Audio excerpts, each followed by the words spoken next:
What if the Cullens attended Hogwarts? Part 1. I opened my eyes to a room bathed in green. It was the light filtering in from outside. Mother Nature was adamant that Washington State should be entirely overrun with emerald tones.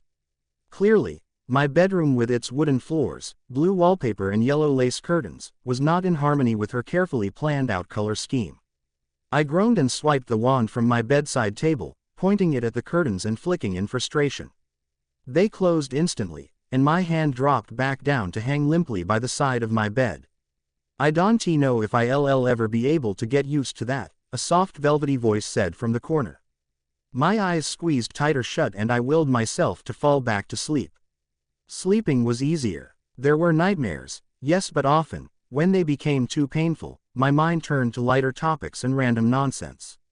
Last night, for example, my brain had decided that it had had enough of reliving Fred Weasley's death and, consequently, switched to providing me with images of a wrestling match, in which Emmett was battling a flobberworm and was losing miserably.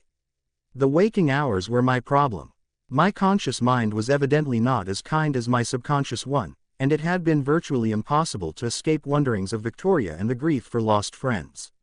She had been another recent horror. Victoria. I'd barely had a full month after the last battle before I was engaged in another one. The fear of endangering my loved ones again, so soon after I had been robbed of others, really hit home. My mourning process had been interrupted by sheer hysteria. It's a wonder that I hadn't suffered a nervous breakdown. Victoria had finally been eliminated, though, and I had eventually been able to release all my pent-up anger and grief. I'd cried and screamed at the top of my lungs. I'd clawed at Edward's clothes, desperately wishing for something expendable to destroy, not with magic, but with my own two hands. Edward hadn't minded. He'd known I'd needed some kind of physical outlet. As a result, one of his cotton shirts had been ripped to shreds. The past week had been better, though. My mind still kept returning to the Battle of Hogwarts, but it was becoming a distant nightmare now, something that would always bring about a sense of loss with the memory of it, but would not cause an instant emotional collapse. I was even performing magic again. I'd had to limit myself due to Victoria's constant proximity. She was the last person I wanted to reveal the wizarding secret to, plus, magic only reminded me of recent events when I used it, making spells difficult to execute accurately. Shortly after our return to Forks, Jasper had finally stopped radiating his waves of calm. He and the family had insisted that I deal with my grief head-on, fearing that it would be mentally damaging to attempt to delay it permanently. Unfortunately, the sudden emotional upheaval caused me to have a bit of an accident. As my mind gave over to the agony of loss, my own inner turmoil had had a direct effect on the mansion. In one terrible second of absolute despair, the entire back wall of the house, the glass which stretched to the upper floors, exploded outwards in a rain of deadly shards. I had tried to repair the glass wall 3 times, finally succeeding on the last try. Edward, being his ever-cautious self, worried that my current state would be potentially dangerous if combined with wand work. I had built enough confidence during my 7 years since entering the magical world that I didn't share his concerns. Still, I refrained from practicing magic during my recovery in order to placate him and ensure his peace of mind. He already worried about me. There was no need to increase his anxiety unnecessarily. "How are you feeling?" Edward asked, his brow furrowing as he rose from the rocking chair and crossed the room to my bed. I clamped my eyes shut again after opening them briefly. He sat on the edge next to me. I felt his icy breath tickling my nose as he leaned over me, possibly to study my eyes. Once I finally decided to open them to get a better reading of my emotional state. "I am fine," I said, breathing in his heavenly scent, eventually searching for his honey-toned irises. As expected, they were swimming with worry. "Why don't we go over to your place today? It's been too long since I saw the others." "It's only been a week, Bella, and that's down to their 5-day hunting trip." Jasper and Emmett had insisted that the family needed some serious distressing time after the last couple of demanding and life-threatening months. "You don't have to if you're not feeling up to it." "No, I do feel up to it. The sooner I get back into some kind of normality, the easier it will be, I think."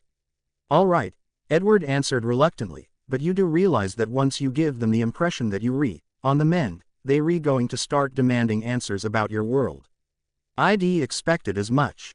Obviously, I had had to respond to various queries following Voldemort's defeat, usually relating to the government of the wizarding world, the existence of magical creatures, and the history of dark wizards, but the Cullens had asked no more than that.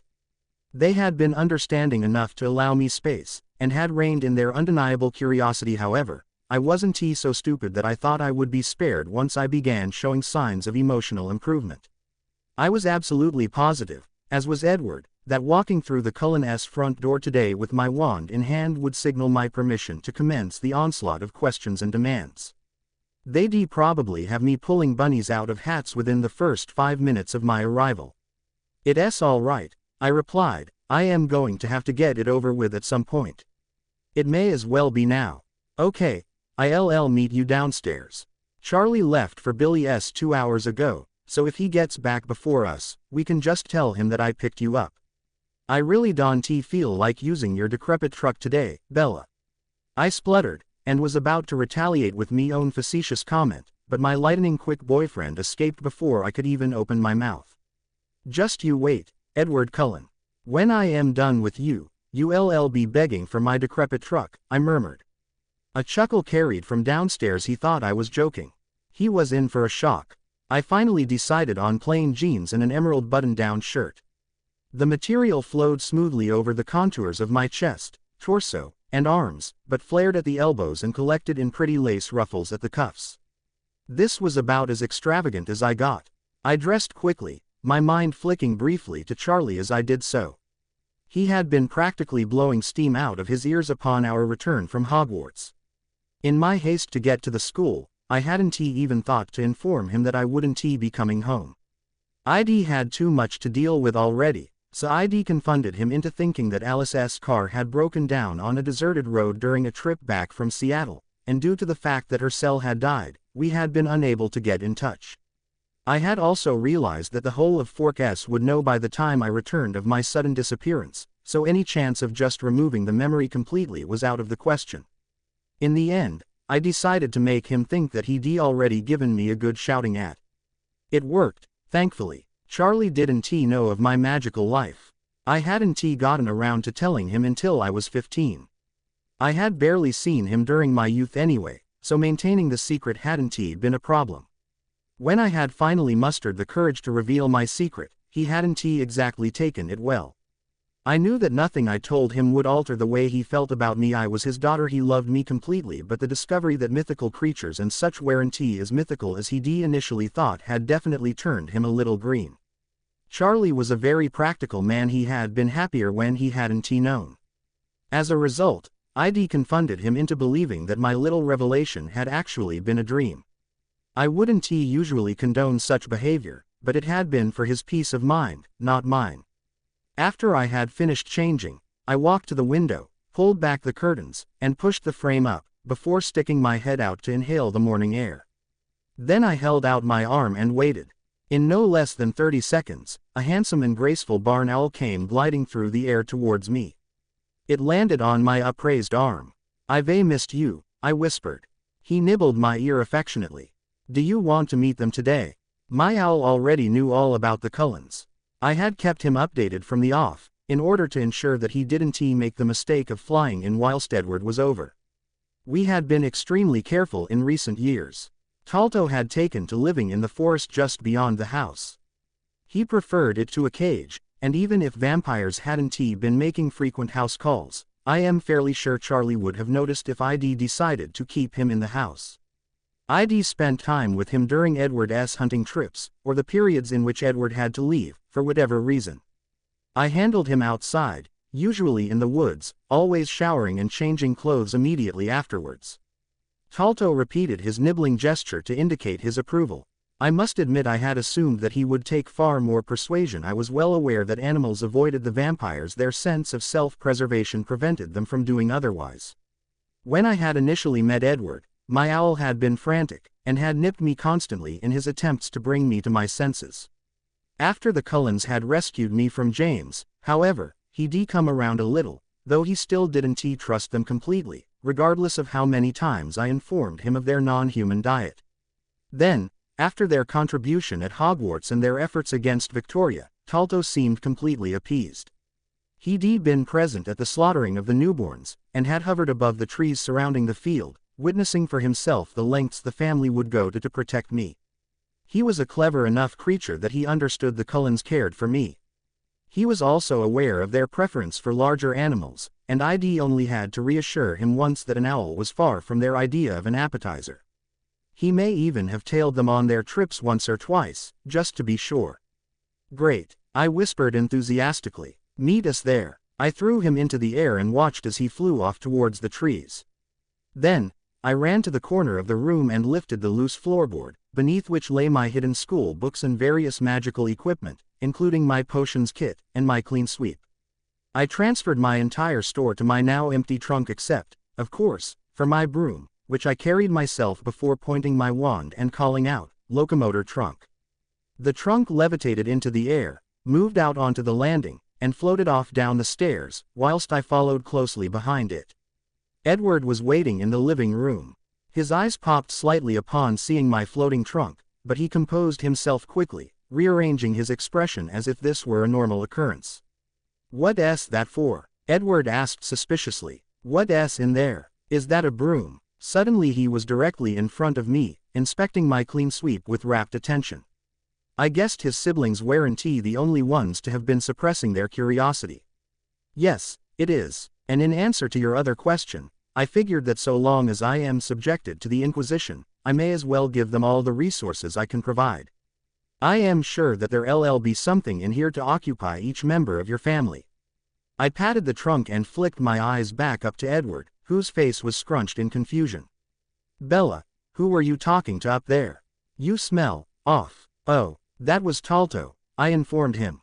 "He's my owl. He wants to meet you."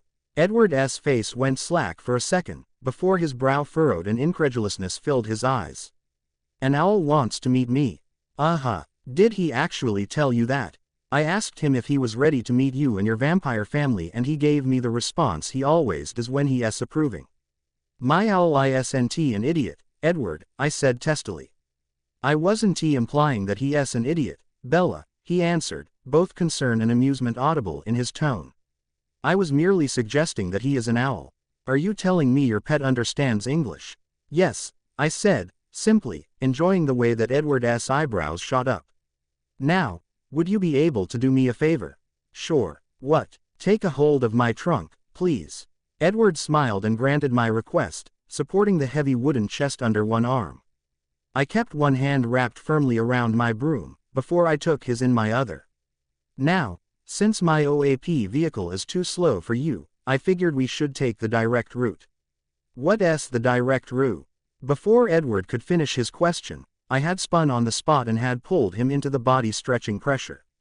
It lasted for only a couple of seconds, and then it was over, and Edward and I were stood in the small meadow at the front of the Cullen mansion. I glanced over at Edward and had the pleasure of seeing that his eyes had grown as large as golf balls. I burst into a fit of giggles, thoroughly impressed with my newfound ability to stun the insanely perfect vampire. "That was exceedingly strange," he said finally.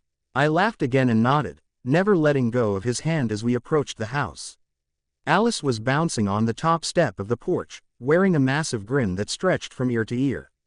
Before I had even managed to take a full 5 steps, she shot through the air towards me, nothing but a blur of white and inky black, coming to rest so that only an inch separated us as her arms snaked around my waist. "I am so happy. I can't wait," she squealed excitedly. "For what?" I asked, scared now. "Everything." "What's going on, Alice?" Emmett questioned, speeding to our side in the blink of an eye. It unnerved me how someone as bulky as Emmett could be so graceful. If I hadn't been in on the secret, I would have surely developed a complex ages ago. "Bella's going to tell us all about magic. She's going to show us loads of stuff today."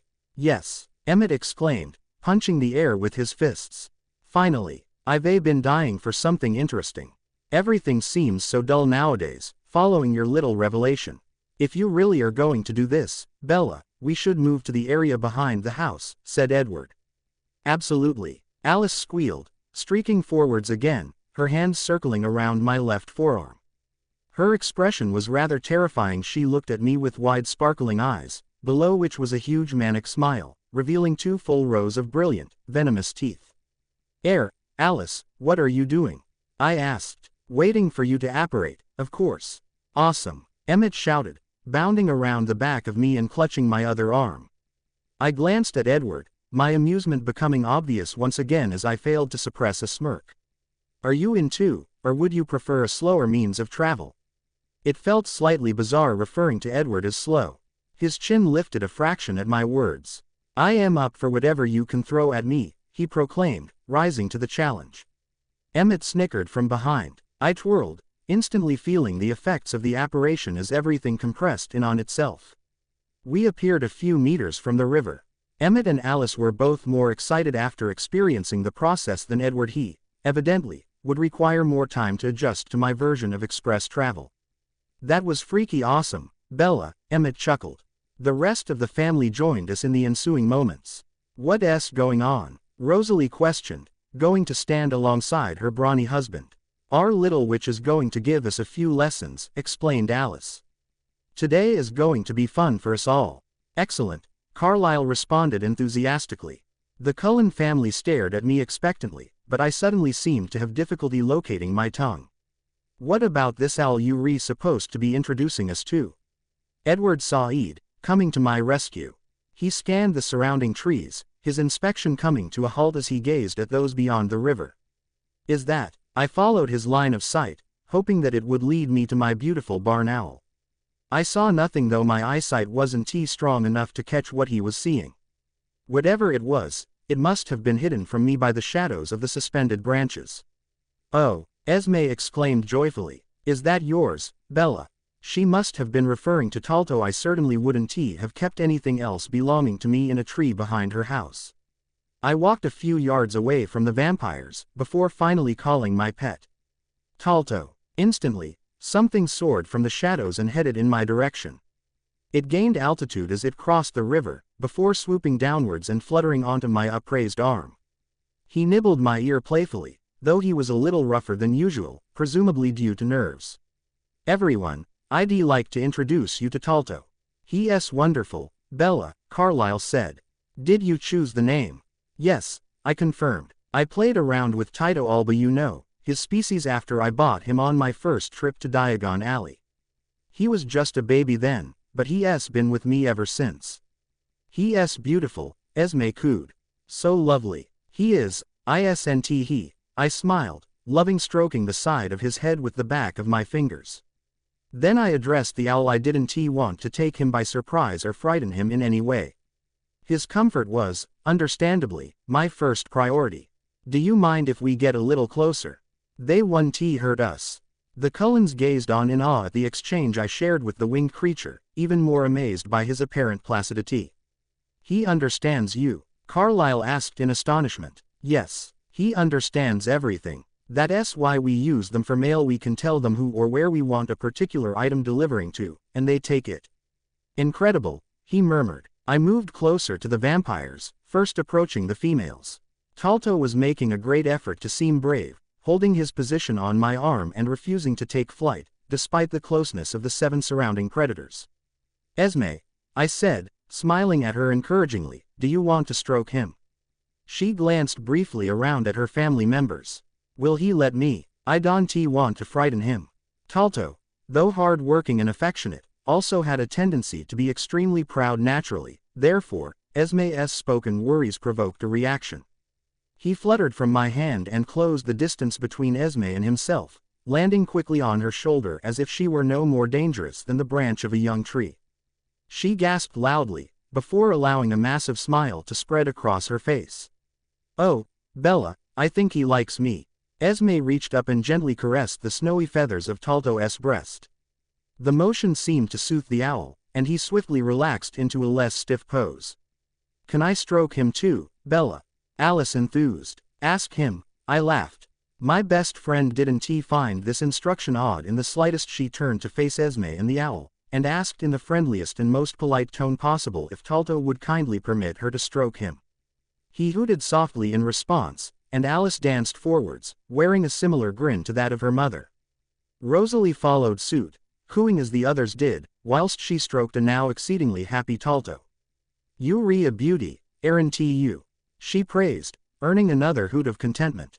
I called him and he flew back to me, landing this time on my shoulder, as he had on Esme's. You're going to have to stop being such a lady's bird.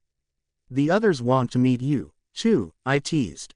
His talons gripped my shoulder tighter as I made my way over to the men. I wasn't sure whether that was due to my witty comment or the fact that the male vampires were a little more imposing than their counterparts. Talto, this is Emmett, Jasper, Carlyle, and Edward. I pointed out each individual as I spoke their names, much to the amusement of Jasper, who was now regarding me as if I was mad. Carlyle was the first to make contact with the bird. He stroked the large feathers of his wings, smiling like a Cheshire cat as he did so. Emmett was next, looking excited at the prospect of befriending an animal, as opposed to eating it. Jasper looked slightly reluctant, but one look from Alice was enough to push him forwards. He stroked Talto gently on his breast, his uncertainty immediately disappearing the moment the owl hooted his appreciation. Edward, I noticed, hung back from the others, his body rigid whilst his eyes remained focused on Talto. Edward, I said, worriedly, is something the matter? His eyes never left the bird as he addressed me, but his mouth twitched at the corners. There's nothing wrong, really. It feels like I am trying to earn the approval of one of your family members. It's a bit surreal. He laughed then, and the sound was infectious. The others chuckled in turn, as did I, all of us finding humor in Edward's words. The fact that there was a certain truth to his confession it wasn't simply an irrational musing made it all the more funny. I don't think it will be difficult for you to gain his favor. He already knows about everything you've done for me. Right, Talto. Talto nibbled my ear before bravely launching himself from my shoulders towards Edward, who looked both surprised and relieved as the owl descended upon his upraised arm. A slow smile crept onto his perfect snowy face. It was almost childlike, and he caressed Talto both affectionately and with enthusiasm. Hello, Talto, he said, his eyes flicking to me for a second. It's nice to finally meet you. I've seen you enough times. You've seen him before. I broke in loudly, causing my owl to start. I see him in the woods outside your house quite frequently. I hear him at night, too, sometimes. I never suspected that he was yours, though at least, not until you first told us you owned an owl. I can believe you managed to keep him a secret. I would have thought that I would have caught his scent. He never comes into the house. He's more of an outdoorsy kind of creature. Usually, I spend time with him when you're away, or change clothes straight afterwards. You figured it out, huh? Kinda, he replied, his perfect crooked smile making its appearance. I felt my heartbeat accelerate and my jaw drop. Have you ever considered a life of crime, Bella? Emmett chuckled. No thanks, Emmett. I'll leave the shifty business to you. Ooh, ouchie. So owls are used for mail, then?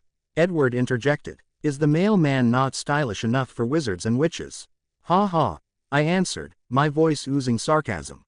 Can you imagine some of the addresses they'd have to send to? They'd never get there. Especially not if they were delivering to an unplottable location. Unplottable? Jasper inquired. That was when the lesson started. After saying goodbye to Talto and allowing him to fly off to hunt, I told them about all the spells that were used for the protection of wizards, referring both to Hogwarts and the Quidditch World Cup, all the while making use of my old textbooks, including Hogwarts: A History. What about Quidditch? Emmett interrupted, unable to contain himself. When do we get to see a game? I wanna go watch one. I'll take you to see one sometime, I promised. There's a book in my trunk called Quidditch Through the Ages.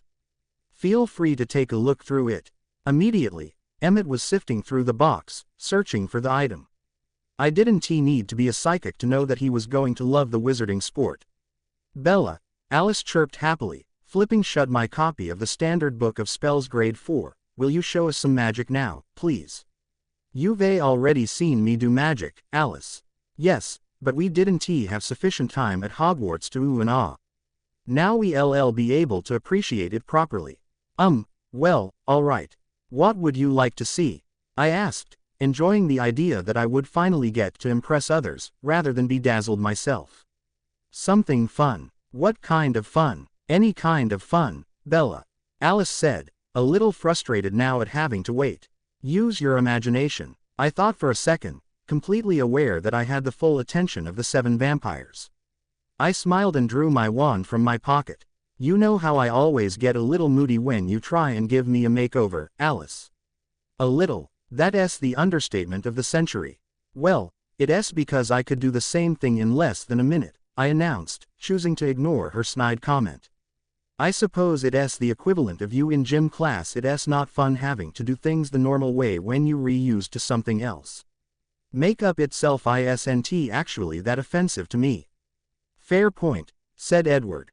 I find it difficult to believe, however, that you could beat Alice in that department, even if you do have magic on your side. Do I sense a challenge?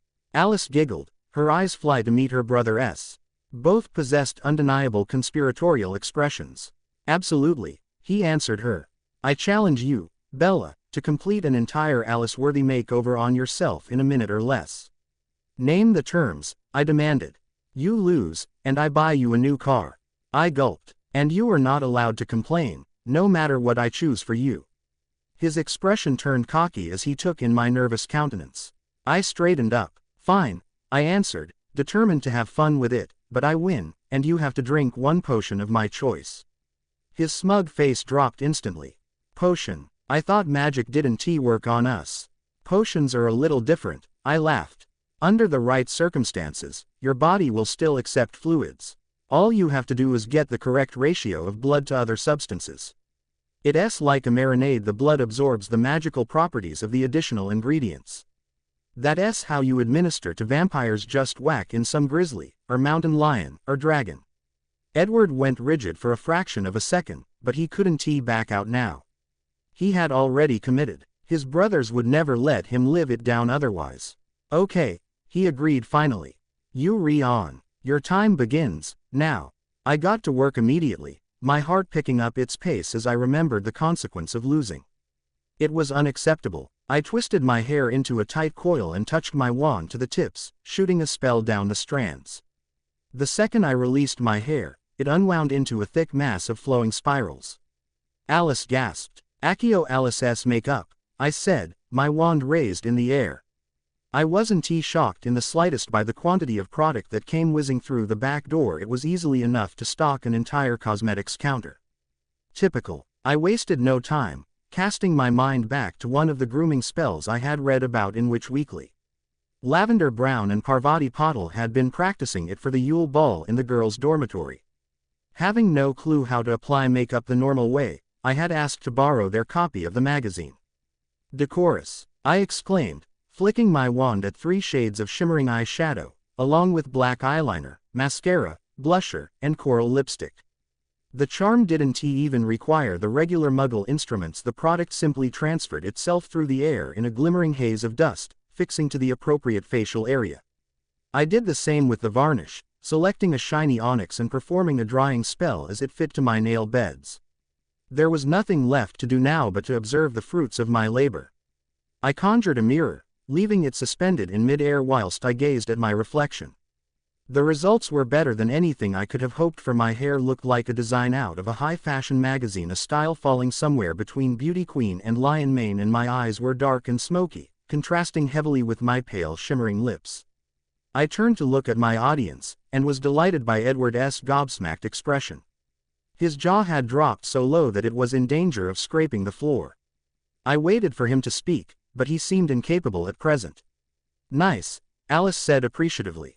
I see why you moan so much. That took less than 30 seconds. I am a little disappointed, Emmett confessed.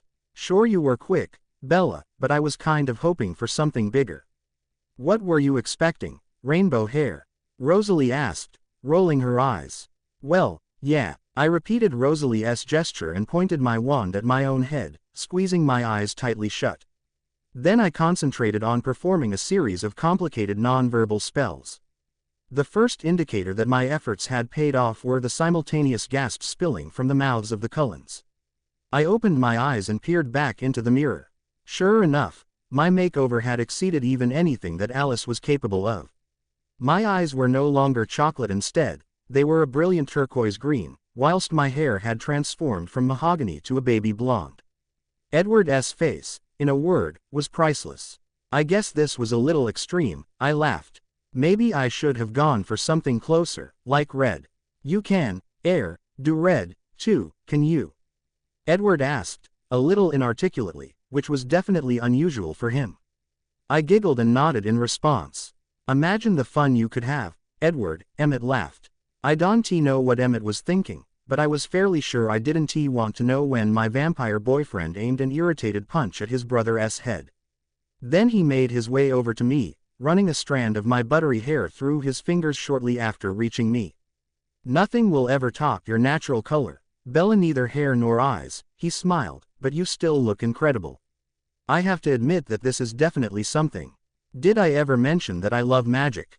No, you didn't, I laughed. I take it this means I win. You win, Edward nodded, his face turning wary. What kind of potion are you intending on feeding me, exactly? Let me worry about that. And no peeking, Alice. She huffed, but agreed anyway. What next, then? Emmett asked eagerly. How about you turn Mike Newton into a toad, Bella? Suggested Edward. Esme gave her son a reproving look, but the rest of her children broke out into soft chuckles. A loud popping sound ended the laughter immediately, and each of the males, excluding Carlyle, reflexively assumed defensive positions in front of their mates. The instant they recognized the individual stood in the middle of their backyard or field, they straightened up, apologetic expressions on each of their faces. Professor McGonagall, I said in shock. True afternoon, Omid Swan, spoke back Professor McGonagall. I see you've been training your transfiguration. Sure. I was simply demonstrating. You were not displaying off, I am hoping. I blushed and bit my lip, but a slow smile crept onto McGonagall's face. I wasn't sure why, but her expression reminded me of the only Esme had worn the first time I would met her, while she had driven her son closer to the piano. It was barely proud.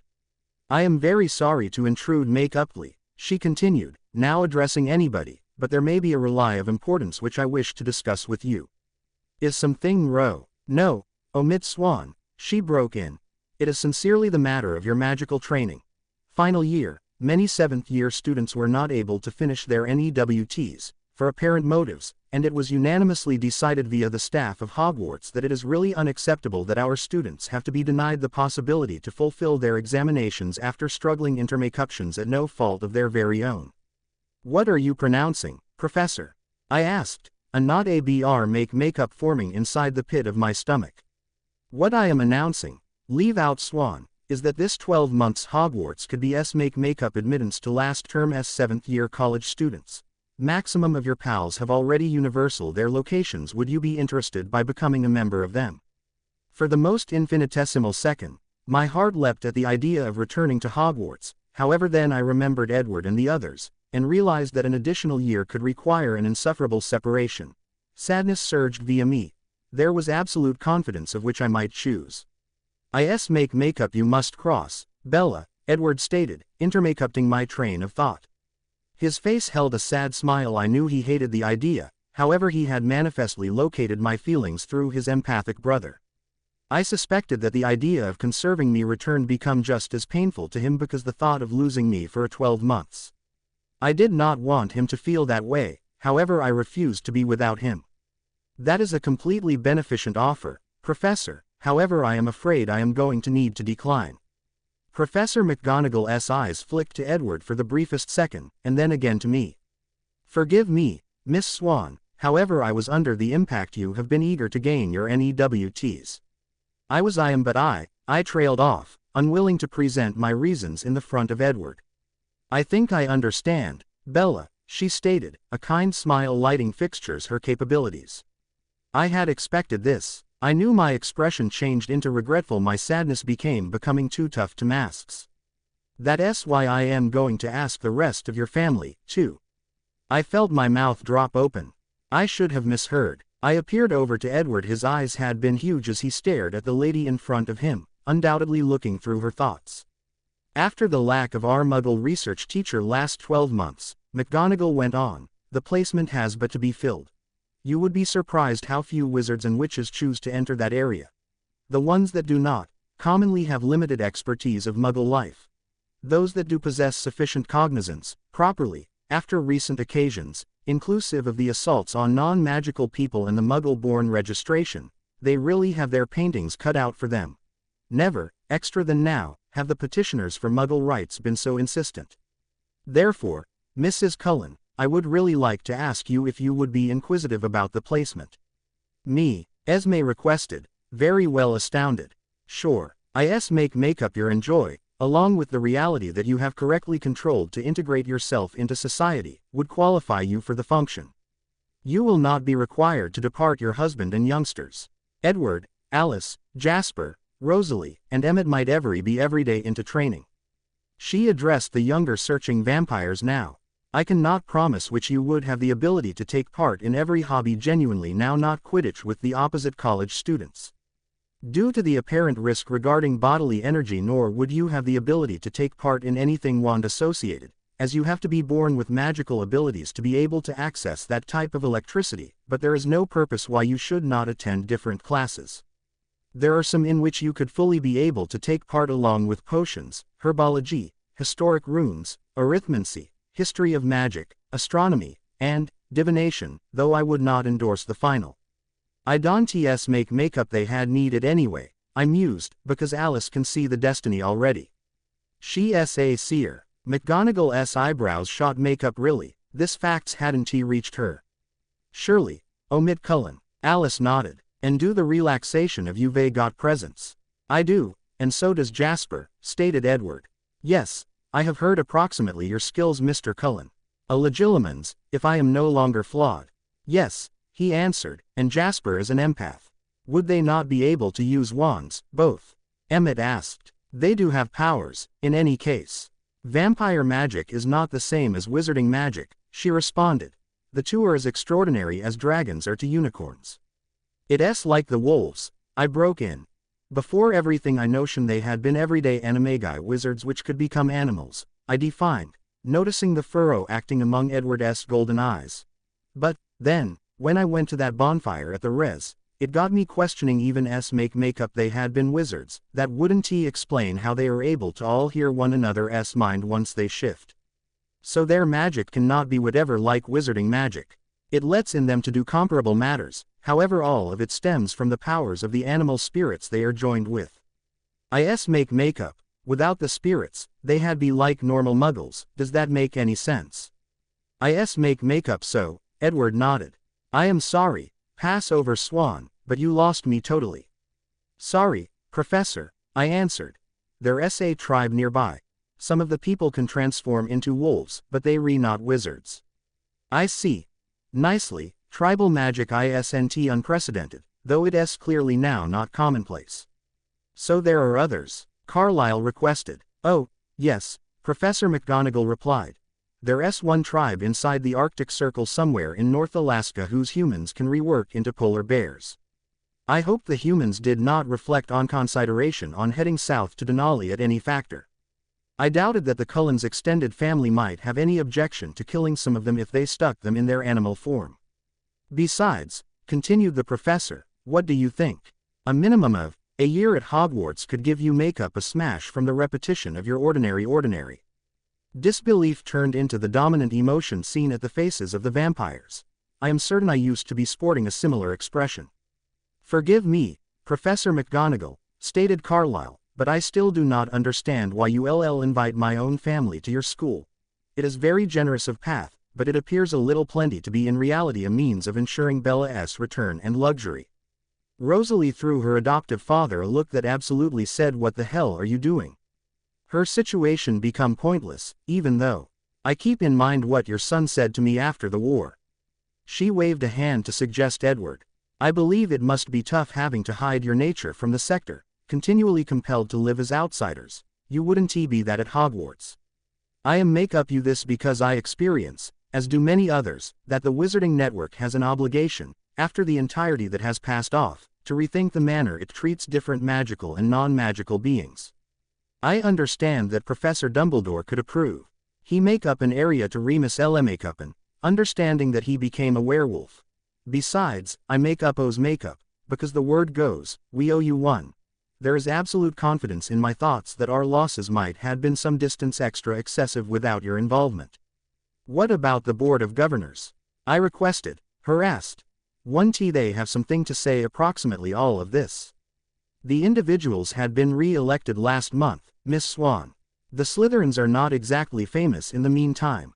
I am certain you may recognize why none in their dad and mom made the board.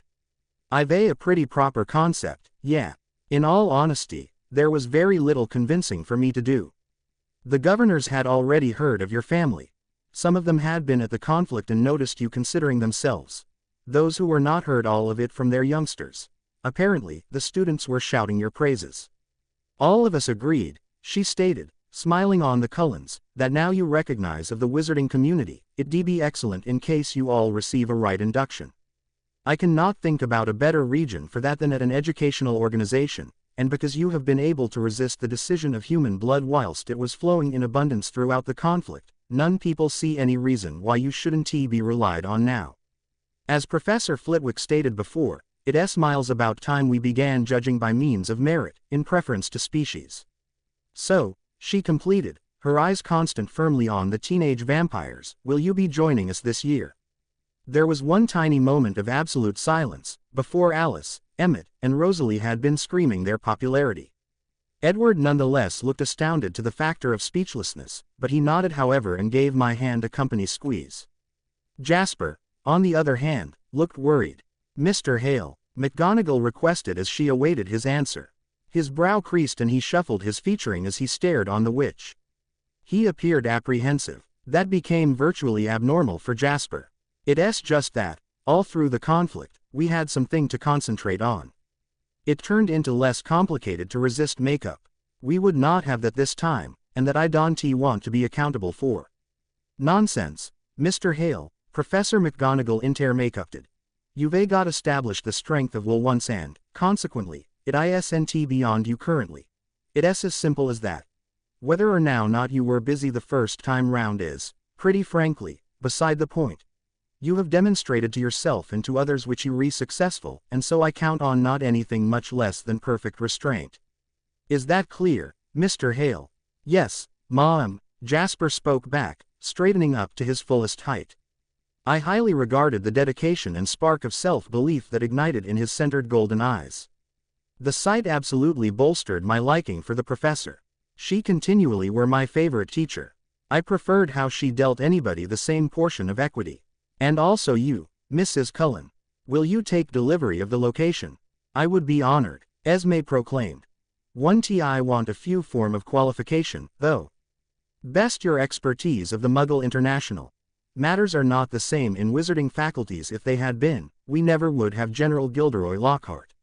I chuckled quietly while the others gazed on in puzzlement. Health Practitioner Cullen, McGonagall said, turning to Carlyle, if you re-fascinated, I have secured a placement for you at St. Mungo's Sanatorium for Magical Maladies and Injuries. Even though you will be unaware, you have already acquired a full inspection at your place of business. Your uncommon restraint and compassion intrigued the inspector. He installed an excellent word for you. It's simplest 30 hours in line with week, and that I recognize that you have a ways greater time than that to fill, so, perhaps, whilst you no longer busy, you can help your spouse in classes. I am positive the students might be very interested to pay attention of the types of scientific practices that are undertaken within the Muggle Global. You are loose to say no, evidently, however the offer is there if you want to take it. Really? Carlyle exclaimed, each bowled over and overjoyed with the proposal. Thanks, Professor. That is, how may I flip down a suggestion like that? I am sure that could be fascinating. Make UP makeup, stated Professor McGonagall, rubbing her fingers together. If so, the placement begins 1 week following the scholar's arrival at Hogwarts, which means that you will be able to be part of us for the start of term banquet. You will be capable of use the flow community to travel from Hogwarts to St. Mungo's at the start of your shifts, and vice versa. Mrs. Cullen, stated Professor McGonagall, her eyes settling on Esme, I will make up to have your property linked to the network, too, in case you desire, in order that you may be able to journey to Hogwarts on the 1st of September. Esme regarded baffled. McGonagall, make upon realizing that the vampires had been ignorant of the atypical shape of tour, defined the gadget in short. If no longer, I ought to make up a port key. No, Esme answered, that could be high quality. Accurate. I can have that performed right now. Here is your flow powder. She surpassed Esme a large, silken drawstring bag. It turned into a deep emerald inexperienced and became adorned with glowing gold swirls. Your children, McGonagall said, will take the Hogwarts specific from King's Go Station in London. Bella will explain. Right here are your lists of books and system. She disbursed 7 envelopes, one to Esme, one to each of her children, and the closing to me. You may discover everything you want in Diagon Alley. I'd suggest someplace greater neighborhood. Simplest, I doubt the tailors could be as familiar with the Hogwarts gowns as Madame Malkin is. This is all. Make makeup. I make up for makeup your return, pass over Swan. Her eyes traveled over the Cullens then. And I make up welcoming the rest of you. She stepped forwards to shake the arms of both Esme and Carlisle, earlier than transferring lower back, away from the makeup, her face plastered with pride. Top day to you all, she said eventually, twirling instantaneous without delay afterwards, and disappearing into thin air. As quickly as she was gone, Edward rounded on his tiny sister, all the even as carrying a blindingly make-superb smile. You knew and you in no way informed us. Of course I knew, she stated luckily. I noticed this on our way lower back from looking. Do you got any idea how hard it isn't always to think of something while you're as excited as I am? Still, I figured it would be higher if you heard it from the professor. That is going to be high quality. Rosalie beamed. Eventually we can go somewhere in which we ought to keep on with this abysmal charade. I am going to be a teacher. I cannot trust it, Esme exclaimed with glee, her hands capturing into the air as she spun gracefully into Carlisle's fingers. She wasn't absolutely sincere with us approximately that, through the way, Edward smirked. I wasn't positive what it'd become, but he changed into honestly amused by means of something. I observed that, too, Jasper agreed. There was a few embarrassment whilst she became discussing that subject matter with us. I don't understand, I admitted. I concept she stated that every one the appropriate candidates had been busy. Do you in reality trust that, Bella? Edward requested, his mouth twitching into the breathtaking crooked smile again. Even after what has came about, are you telling me that not one witch or wizard might be to be had to take up the publish? I opened my mouth to talk, but closed it once more almost immediately. Edward turned into right, of root he turned into. Why, then, had the professor presented makeup the process to Esme? The more I thought about it, the much less experience it made. Professor McGonagall, although determined now not to maintain Muggle studies compulsory, is keen to get as many college students to take the problem as viable, he explained. She is eager to inspire a compassionate regard for non-magical human beings. I make up she sees it as the first step in stopping a repeat in history. That still doesn't give an explanation for why she'd ask Esme and Carlisle to take over the problem, I spoke back, voicing my confusion. Doesn't it? Edward laughed. Have you forgotten that we are talking approximately teenagers, Bella? Wait, I stated, the primary wave of understanding in the end sweeping over me. Are you telling me that Professor McGonagall is counting on your dad and mom true seems and effervescent adolescent hormones to govern the scholars into taking Muggle studies? Emmett's booming laughter reverberated through the air within the subsequent second, clearly amused via Edward's revelation. That is first rate, sneaky as hell, however tremendous. And she or he thinks so one can work, does she? I asked disbelievingly. She does, Edward laughed, and after seeing the manner human beings seem to respond to us, I am inclined to accept as true with her. You teens are dominated via your hormones, in any case. I felt the blush creep make up my face, which handiest provoked further laughter from Emmett. He turned to Esme then, who turned into nevertheless smiling thankfully in her husband's arms. Can we have to name you Professor, Mother? ULL certainly, or I can be obliged to offer you detention. And ULL be able to provide house points, I stated conspiratorially. Take them from Slytherin at each opportunity, and make uply as many as you may to Gryffindor. Now, Bella, Esme chuckled. I will have to treat all of the students equally. I cannot favor one house more than the alternative. Alice giggled on the sight of my pout. So whilst are we able to visit Diagon Alley? Rose questioned. We are going the following day first element within the morning. The stores might be close now with the time difference and the whole lot, Alice responded. Bella, you staying with us tonight. Oh, and now that I've seen what you are capable of, you haven't any excuse for no longer making an effort in terms of hair and B6FD8 D88 D79 Ed 10 18 DF 623 DOB 49 E84 E7. I glared at the stressful little pixie. What time are we placing off? Edward requested. 5 a.m. 5 a.m. Alice, are you mad? I exclaimed. You could not need sleep, however, as fragile little people do. Oh, do not play that fragile card with me, Bella, she argued.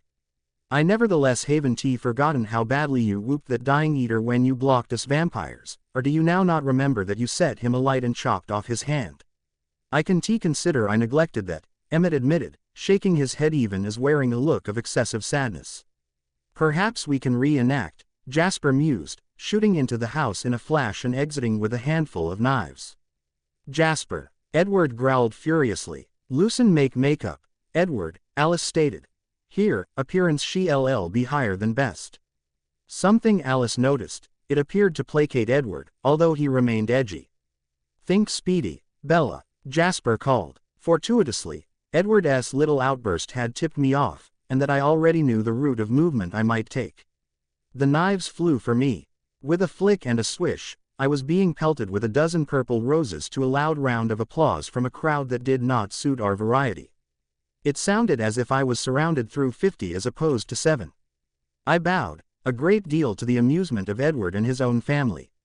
My flip, Emmett announced, walking in the direction of a giant boulder situated approximately a foot away from the river. He picked it makeup as if it changed into a football, and released it in my course. I waved my wand, causing the aspect to freeze in mid-air makeup meters away from me. I allow it hover for a 2D, before sending it returned in the direction of Emmett. He braced himself makeup to punch, bringing his fist back and stalling until the final viable second. Simply as he moved to swing, I flicked my wand once more. Emmett roared like a maniac, thrusting his arm forwards toward the rock. The handiest element it linked with, however, becomes sand. Having no large, solid shape to counteract the intense pressure of his punch left the burly vampire with a chunk of a problem. His frame changed into swinging forwards with such depth that even his best vampire balance could not save him. He crashed to the ground with a robust thump, falling instantly right into a puddle of properly located dust, caking both his face and blouse within the sloppy brown substance. That by myself could have been enough to guarantee a fit of giggles the sight of him splayed out on the planet, spitting out a mouthful of sand, but sent me over the brink. Carlyle, Esme, Alice and Rosalie have been bent over laughing. Jasper and Edward, alternatively, were rolling on the ground, barking their hysterics. Emmett looked makeup at me, and his face became certainly one of natural confusion. It best served in adding greater gasoline to the fireplace. I clutched my belly with one hand, and held a knee with the alternative to preserve me smake upwarded. In the next second, a person collided with me, and two fingers snaked round my torso, lifting me off the floor in a powerful endure hug. I had predicted it to be Edward, but my eyes caught a strand of wavy gold hair, and I realized with marvel that it became his brother instead. Thanks, Jasper stated, his voice popping out all high and squeaky as he persevered to laugh too tough. Thanks a lot. That is one of the quality moments of my life. Oh, ha ha, Emmett stated with sarcasm. He looked at Jasper, after which at me. The primary symptoms of a smile had been displaying on his face as his lips twitched at the corners. Then, all of a unexpected, he broke out into terrific rumbling laughter. Emmett became typically a very good game, being the laugh-loving vampire that he became, and the sound of his entertainment best renewed my very own. You are an elaborate one, are not you? He mused eventually. I nodded. The gambling discipline is sincerely a little extra even now. Oh, you observed so, do you? Maybe we should test that idea. Emmett dived forwards, scooping makeup a handful of mud at lightning velocity, and earlier than I knew what became going on, it was flying directly for me. I most effective just had time to wave my wand to ship it bouncing back at a distinctive attitude. The rate of the projectile, however, makeup that I didn't get the precise aim.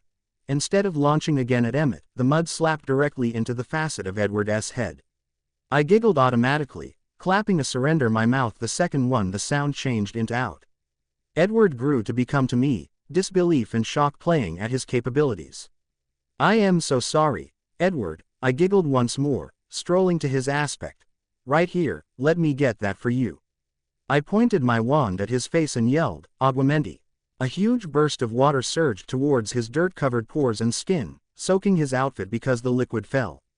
He threw his palms up to guard his face towards my attack, however then I just aimed for his clothes alternatively. Whilst he sooner or later did the smart component and ran away in the direction of his muscular brother, his white blouse had grew to become almost completely transparent. You believe you studied you re so funny, do not you, little witch? Edward stated, grinning wickedly. I nodded, still doubled over. Perhaps you and I should play a bit game of our personal, Emmett. What do you suggest? Fist 1 to get Bella inside the mud wins. 3, 2, 1. Pass. I was unprepared as they raced towards me. Having no spell in thoughts to defend myself, I reacted absolutely on intuition, spinning into the frame, stretching stress and appearing approximately 10 meters away from my unique spot. They heard the pop and grew to become round. My spells went flying at them. Edward dodged, however Emmett stood his floor, glaringly looking forward to them to dance off his impenetrable skin. It wasn't his body I was aiming for, even though it was his clothes. The immediate they made the hit, the shrinking appeal compelled his white tea blouse to morph right into a tiny crop top, which cut off just below his pectorals, while his denims converted right into a cerulean, swishy miniskirt, courtesy of my switching spell. Oh my, Emmett, I choked, barely capable of breathe. Have you ever taken into consideration making use of for a modeling settlement? You have killer legs. By using this factor, Jasper and Alice had been on their backs, howling madly with laughter. I yelped as the vampire flew straight for me. I did not even have time to apparate or lift my wand, because, suddenly, I was airborne. I braced myself for a painful effect, however it changed into unnecessary. I skidded lightly into the cold, moist mud. It squelched towards my thighs and palms, and before I should consider getting makeup, icy arms were smearing greater of the grimy substance over the entire surface of my face. Oh, no. Look at what you've got accomplished, Emmett. I heard Edward say theatrically. Right here, permit me get that for you, Bella. On the spot he completed his quote, a huge mass of freezing water got here crashing down make upon my head. I squealed in soreness, and attempted to transport out of the way, but was held in area through Emmett's unmatchable power. The water went everywhere, saturating my garments and hair, which right away lost its shape under the weight of the liquid.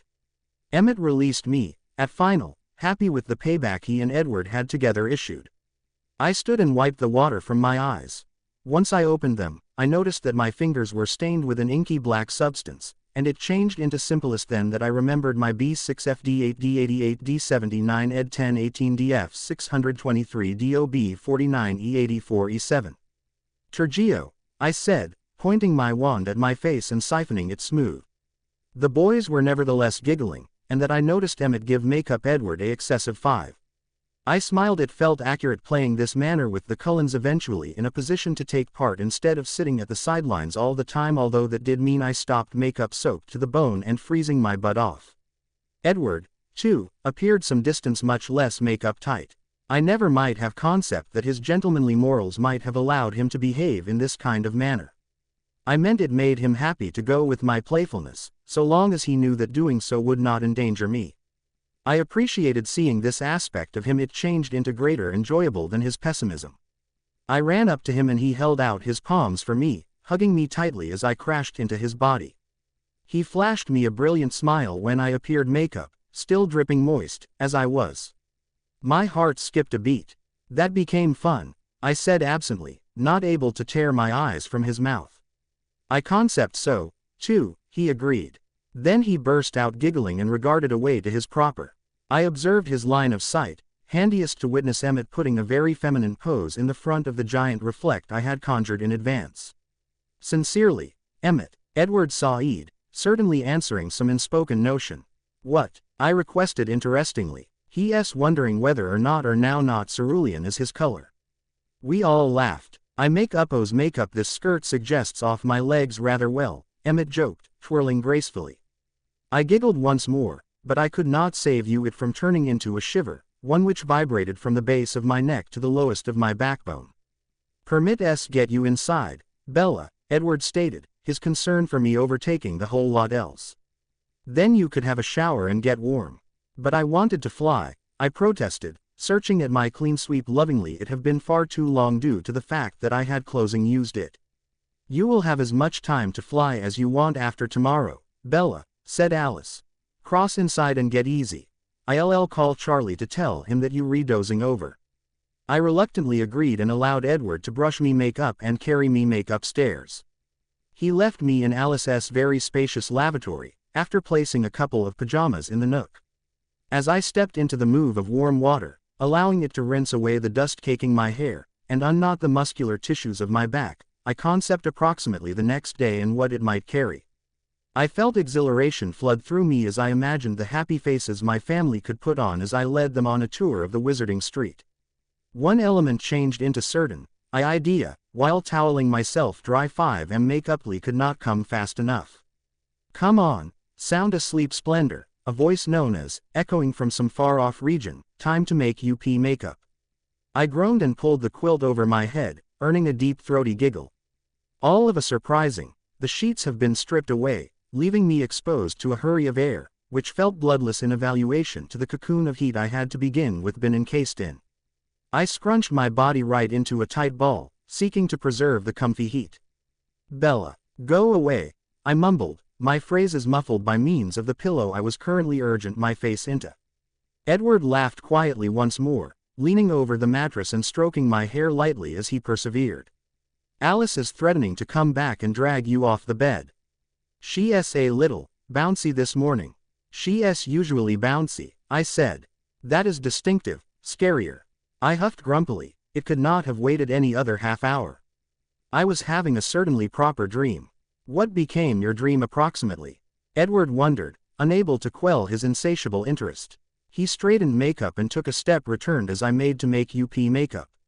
I ought to have truly narrated it to him, but that might have proved a long way too humiliating, and it became nevertheless too early within the morning for blushing. Therefore, I determined make upon a route of action that could compromise him, too, instead of just myself. I fumbled for my wand, which, as in step with standard, changed into lying at the bedside desk. Pointing it at Edward, I mentally chanted Defindo a co-make makeup times, smiling as his blue button-down fell in tatters to the floor. He stood bare-chested now, in not anything else however a couple off black trousers that contrasted wonderfully along with his alabaster pores and skin. I made no try to be subtle as I looked him make up and down, which became probable part of the purpose why Edward's eyebrows had risen half of way make up his brow. I may want to recognize why I wasn't usually this ahead. It should had been an impact of sleep deprivation. I stated daringly, my dreams do not do you justice, you even higher in actual existence. Edward pinched the bridge of his nose and inhaled a deep long breath. Do you got any idea how tough it's far for me whilst you like this, Bella? He requested subsequently. You recognize I cannot. Relax, Edward, I didn't suggest anything through it, I broke in. Except, you the one making life hard, stressful that I am getting off the bed at this ungodly hour. Consider this as motivation. The furrow between Edward's eyes disappeared in an immediate, as a gradual devilish smile overtook his capabilities. He pivoted fluidly and walked over to his black leather sofa. I had anticipated him to sit down, but rather he scooped a hand underneath it and lifted the factor effects into the air. He continued with the motions, pushing the couch make upwards until his arm was absolutely extended, before lowering it in order that it rested just above his shoulder. He twisted in order that he had his again to me, and I watched, absolutely entranced, as his muscle mass moved and flexed. All through his whole performance, I appeared to lose any ability to govern my voice. Fortuitously, but, I finally managed to recover my use of it, though it changed into certainly tough to accomplish that. Edward, sure, Bella, he requested innocently, a grin audible in his tone. What precisely are you doing? Trying to increase the effectiveness of this technique of motivation. Oh, I said dumbly, not able to rip my eyes from his perfect body. I swung my legs over the aspect of the bed to rise make makeup, and prefer a helpless moth to a shining brilliant mild. I absently floated in the direction of the vampire. It became as if he had some kind of unstoppable, gravitational pull, bringing me nearer and closer until I used to be finally sure and considered one of his fingers. He diminished the sofa lower back against the wall, swinging my legs around his waist whilst he upwarded my weight. He kissed me then, and it became like a breath of existence. I felt energized to the point wherein it appeared that I might in no way need to sleep again. It become probably the equal of popping a whole packet of Pro Plus in one. It worked, he laughed. You remake up. The professionals have been starting to outweigh the cons, I explained fortunately. He kissed me at the brow, earlier than carrying me over to the torn remains of his shirt. Is there any danger of repair, he puzzled, or am I going to need to rethink my outfit? I motioned for him to position me down. He subsidized makeup a touch even as I hovered over the casualty. I flicked my wand and watched because the broken threads weaved returned into region. Edward smiled and went to retrieve his mended blouse.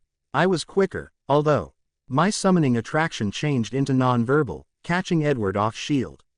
The blue button-down flew through the air and into my waiting hand. Edward makeup, clearly harassed. I decide makeup it off, I giggled, tilting my head to the facet as I studied his defined torso. I don't assume anyone might item if you decided to stroll down the road like this. He laughed loudly, and changed into approximately to reply, most effective excessive, musical voice reduce him off before he were given the danger. Bella, forestall OGGLING my brother and get geared makeup this immediate OR, so help me, I am able to arise there, strip you down, and redress you myself. You'd better pass, I said, terrified, right now returning his shirt. He took it and threw me an apologetic smile, earlier than exiting the room. I dressed fast inside the clothes that Alice had left out for me. The shirt became a navy and silver checkered button-down. It was sleeveless, bunching at the shoulders, and had an identical tie of the identical flimsy material attached to the collar. There has been additionally a pair of deep blue thin denims and 2 silk ballet footwear, the color matching exactly to that of my belt, a lovely smooth silver. Admittedly, the outfit became as a substitute pretty, but it regarded a chunk makeup wasting it on a ride to Diagon Alley, while the journey would leave it covered in soot. I went downstairs to meet the others, no longer surprised at all to see all of them accumulated in front of the fire. Alice scrutinized my face, her eyes narrowing as she saw my loss of B6FD8 D88 D79 Ed 1018 DF 623 DOB 49 E84 E7. Alice, I said knowingly, I can see what you wondering and there may be no factor. We're best going to make up filthy. Are you a witch or what, Bella? She demanded. I am no longer an expert on magic, manifestly, but I am pretty sure a little dust would not be a hassle for you. She seems ideal the manner she is, Alice, Edward argued, clearly aggravated together with his tiny sister. Now, can we please simply move? Allow us. Rosalie agreed impatiently. She crossed the room to hand me McGonagall's pouch. How will we do this, Bella? I took it from her and made my way over to the Cullens' huge marble fire. Extracting my wand from my pocket, I pointed it at the logs that were neatly stacked there. Incendio. The timber ignited right away, fueling the tower of pink and amber flames. I took a step closer and dug my arms into the bag, greedy a fistful of the powdery substance. Here, I stated, passing the bag to Edward, I will pass first. Reproduction the whole lot I do, and make sure you talk honestly. He nodded, a targeted expression ABR makeup forming on his face. I turned back to the fire and threw the glittering powder into the flames, which reacted immediately, turning an identical emerald green. I failed to hesitate as I stepped into them, not even if I heard Esme's worried gasp. In spite of the size of the fireplace, it still wasn't big enough that I may want to arise makeup instantly, so I had to crouch to get my whole frame in. I spun to provide the Cullens one remaining smile, my eyes lingering on Edward, earlier than I finally gave the call of my destination. The Leaky Cauldron, London, England. The following element I knew, I might been sucked right into a spiraling vortex, crushed by the familiar disorientation. I streaked beyond what should have been thousands of departures, but the community's cutting edge failed to gradual for me until it added me to the portal through which I recognized my forestall. I willed my body forwards. The modern at once replied to my needs, propelling me via the fire and onto the open ground of the Wizarding Pub. Tom, the owner, got here over to assist me make up. I didn't even want to carry out a cleaning attraction, he did it for me. Is it you, or a greater on their manner? There are 7, I replied. 7, cricky. Got a piece of corporation, do not ya? Properly, yeah, I bet I broke off as Edward came skidding out of the fireplace. Tom rushed forwards to help him make up, however he had already risen to his toes in a single sinuous motion. As quickly as he took in Edward's face, Tom make up. Alice came whizzing out onto the floor then, observed carefully by means of her husband. Next it was Rosalie, Emmett after her, and, lastly, Esme and Carlyle. That became even extra a laugh than the port key, Emmett stated. I smiled, before glancing warily at Tom. He could realize that he become going through 7 lethal creatures, but, alas, no longer many people had been acquainted with the idea of vegetarian vampires. It turned into in all likelihood that he became in worry for his existence. A furrow seemed between his eyes and his brow creased as he studied them. He looked like someone could whilst trying to remedy a specifically puzzling math trouble. But, then, suddenly, a large toothy grin shot across his face until the corners of his mouth have been practically touching his eyes, and his hands began flapping madly, as though he was seeking to take flight. Oi, he exclaimed over his shoulder. Oi, bigwig, come and examine this, might ya? A brief and rosy center-aged guy with a patch of thinning hair got here waddling into view. He gave a begin make upon seeing the Cullens, eventually inflicting some of the contents of his beer mug to spill onto the wooden floor. It's okay, Bertie, it is them. It is them friendly USA that helped out at Hogwarts in might also. Take a look at their eyes. They may be gold much like it stated in the prophet. Bertie or Bigwig took a tiny step closer and fiddled on the spectacles that hung from the twine mounted around his neck. He added them to his eyes and peered via the lenses to check out the ordinary and great eye color belonging to each vampire. He dropped the glasses suddenly as the recognition hit, before he proceeded to run up to our makeup organization, clapping his palms all the manner. He reached Emmett first, grabbing considered one of his big snowy arms and shaking it vigorously at the same time as he bounced with excitement. A pride, an absolute satisfaction it's far to fulfill you. He moved around the institution, presenting the equal gesture to each family member, together with me. We do enjoy assembly the heroes of Hogwarts, do not we, Tom? Of direction, the pub proprietor answered. Constantly a joy, it's far. Heroes, Carlyle requested. Why, yes, Bertie persevered. All folks that took part inside the very last struggle are taken into consideration as such to the ones of our international.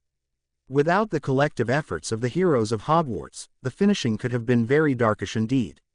He pointed a hand at the vampires. You, in particular, made and make makeup difference. It changed into all within the 50-page record issued by the day-by-day prophet. Have you ever not studied it? He appeared disillusioned at our lack of knowledge. I haven't been getting the prophet for some time, I explained. We live in Washington, you see. Ah, that explain it, Tom nodded. Come and sit down and I will root it out for ya. We're given it stored somewhere. He led us over to a table beside the bar where we all sat down. I am Engelbert, via the way Engelbert Bigwig, however all and sundry refers to me as Bertie, the little guy said in his high, pleased voice. Which certainly one of you is which, then?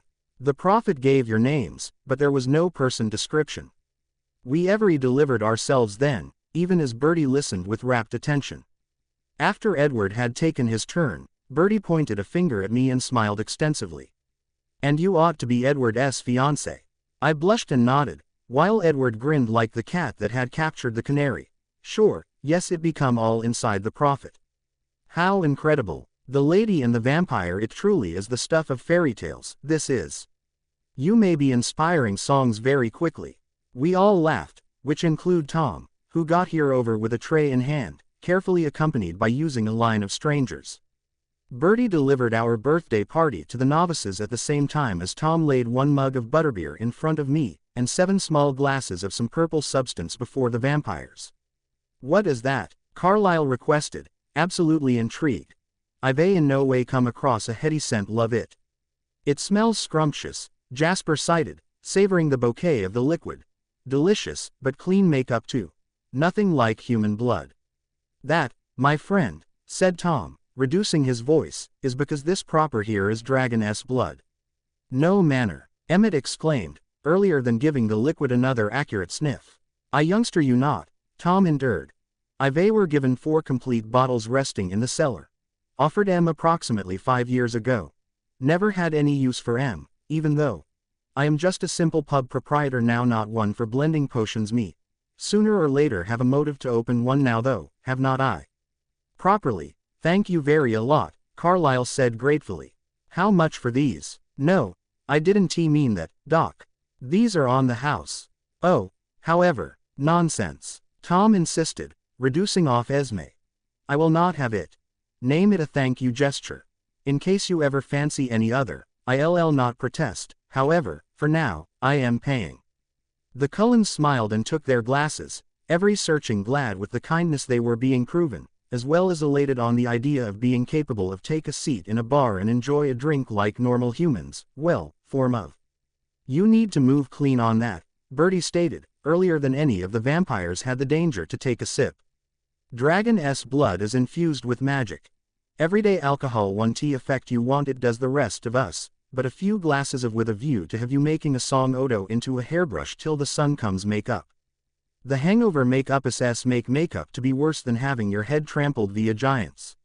Bertie's proper there, Tom laughed. In case you enjoy it and determined to shop for some bottles inside the future, I recommend you store the binges for Christmas and birthdays. We'll bear that during thoughts, said Carlyle, giving his youngsters meaningful glances. Well, then, Bertie smiled merrily, a toast, to the heroes of Hogwarts, and a promising destiny, to peace at final. To peace at ultimate. We all cheered, lifting our glasses and clinking them together. I took a sip of my butterbeer and watched the faces of the Cullens over the brim of my mug as they each took their first mouthful. Their eyes popped the second the blood hit their tongues. Rosalie and Esme gasped after swallowing, at the same time as the others gave mild coughs and hit their chests lightly with their fists, breathing in deeply through their noses. Rattling, Emmett laughed. This stuff is virtually something. It really is, putting it gently, said Jasper. What is it like? I requested curiously. I tastes terrific, Edward said, but it burns a bit, kind of like whiskey. I gazed at him questioningly. He bit his lip and assumed a slightly guilty expression. When I was 12, I snuck a pitcher of my father's 12-month-old malt into my room. Understandably, my mother and father wouldn't permit me to drink it, however I desired to recognize what it tasted like. I by no means had anything alcoholic once more after that. His face scrunched and he looked at me oddly, almost like he changed into completely burdened by using something. Then he pressed his face into my hair and inhaled deeply through his nostril, possibly savoring my scent. Edward, what are you doing? Actually that stuff isn't always affecting you so strongly after just one sip. No, it is just. There's no venom, Jasper finished, his eyes on his brother. Then, make up. He stood make up and leaned across the desk closer to me, repeating Edward's weird motion. What is the problem with you all? I requested loudly. Are you excessive or something? I do not need to eat you, Jasper stated to himself. Why do not I need to devour you? My throat feels cool, Rosalie introduced, one hand shifting make upwards from the base of her neck. The venom absolutely disappeared, Jasper repeated. He gazed down into his glass, his expression one among entire awe. These items is great. I thought you stated it burnt. Not in a painful experience, defined Edward. He took any other mouthful of blood and swilled it round for a second before swallowing. It is a warm temperature that shoots down your throat and spreads through your entire frame. When the venom burns, it seems like a white warm poker is being shoved down your throat. In addition to the ache, there may be the sensation that you continuously parched. However, it has completely vanished now. Even as I am sat here next to you, my singer, there is nothing, no ache, no preference to kill you. How long will this ultimate? Carlyle requested Tom. Properly, I can say that I understand, he replied. It's now not each day you get a makeup of vampires on foot into your pub. Dragon's blood is strong stuff, although the effects of one glass won't remaining forever, but simply no much less than a few hours. And wherein do we be able to shop for greater of this? Requested Rosalie, tapping the side of her glass.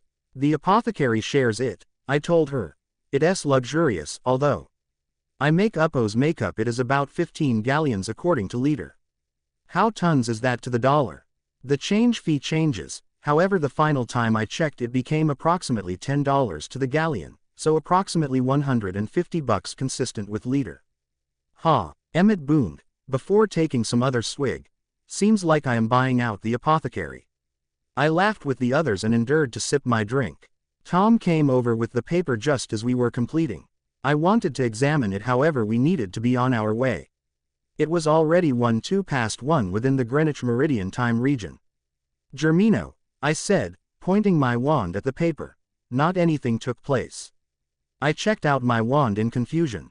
That 1T paintings, omit, stated Tom.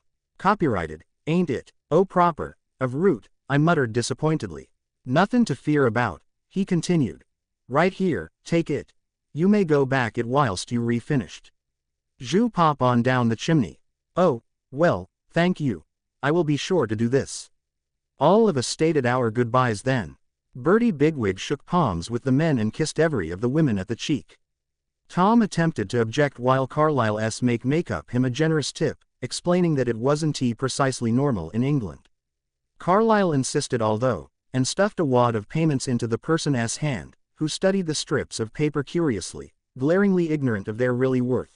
I am certain he'd be pleasantly amazed while he got round to changing them into wizarding cash. He shook Carlyle's hand once more, before waving us goodbye. I led the Cullens through the lower back door and out into the tiny yard. I walked as much as the brick wall status opposite the pub and became approximately to tap out the name of the game mixture, but a pant from behind distracted me. It had come from Rosalie. She was observing Emmett as if he had make-uply grown 2 horns and a tail. Your eyes, she whispered. I right now focused in on Emmett's face. My response to what I perceived there matched that of his spouse. I had never even taken into consideration the truth that dragon's blood might have an effect on their irises any in another way to ordinary animal blood, but it had, and as I gazed across the grow makeup, I realized precisely what had befell. Emmett's eyes had been an outstanding icy blue. Rosalie's had been a first-rate gentle blue, making her seem even extra angel-like. Jasper's had been a piercing gray. Alice's have been an extraordinary color, lovable and full of mystery. Somewhere among green and hazel. Esme's irises had been a quite coloration of hazel. They had been heat and adoring as she gazed into the deep blue eyes of her husband. Even though I used to be a bit biased, Edward's eyes had been, with the aid of some distance, the most lovely. Their color reminded me of the lagoon waters of some warm U.S.A. They were a sparkling turquoise green, like the sea. The dragon's blood should repair the herbal pigment, Carlyle stated. The only man or woman who appeared able sufficient to reply, but, became Edward. The relaxation people have been a little busy being dazzled via the colors. We might by no means been lucky enough to look till now.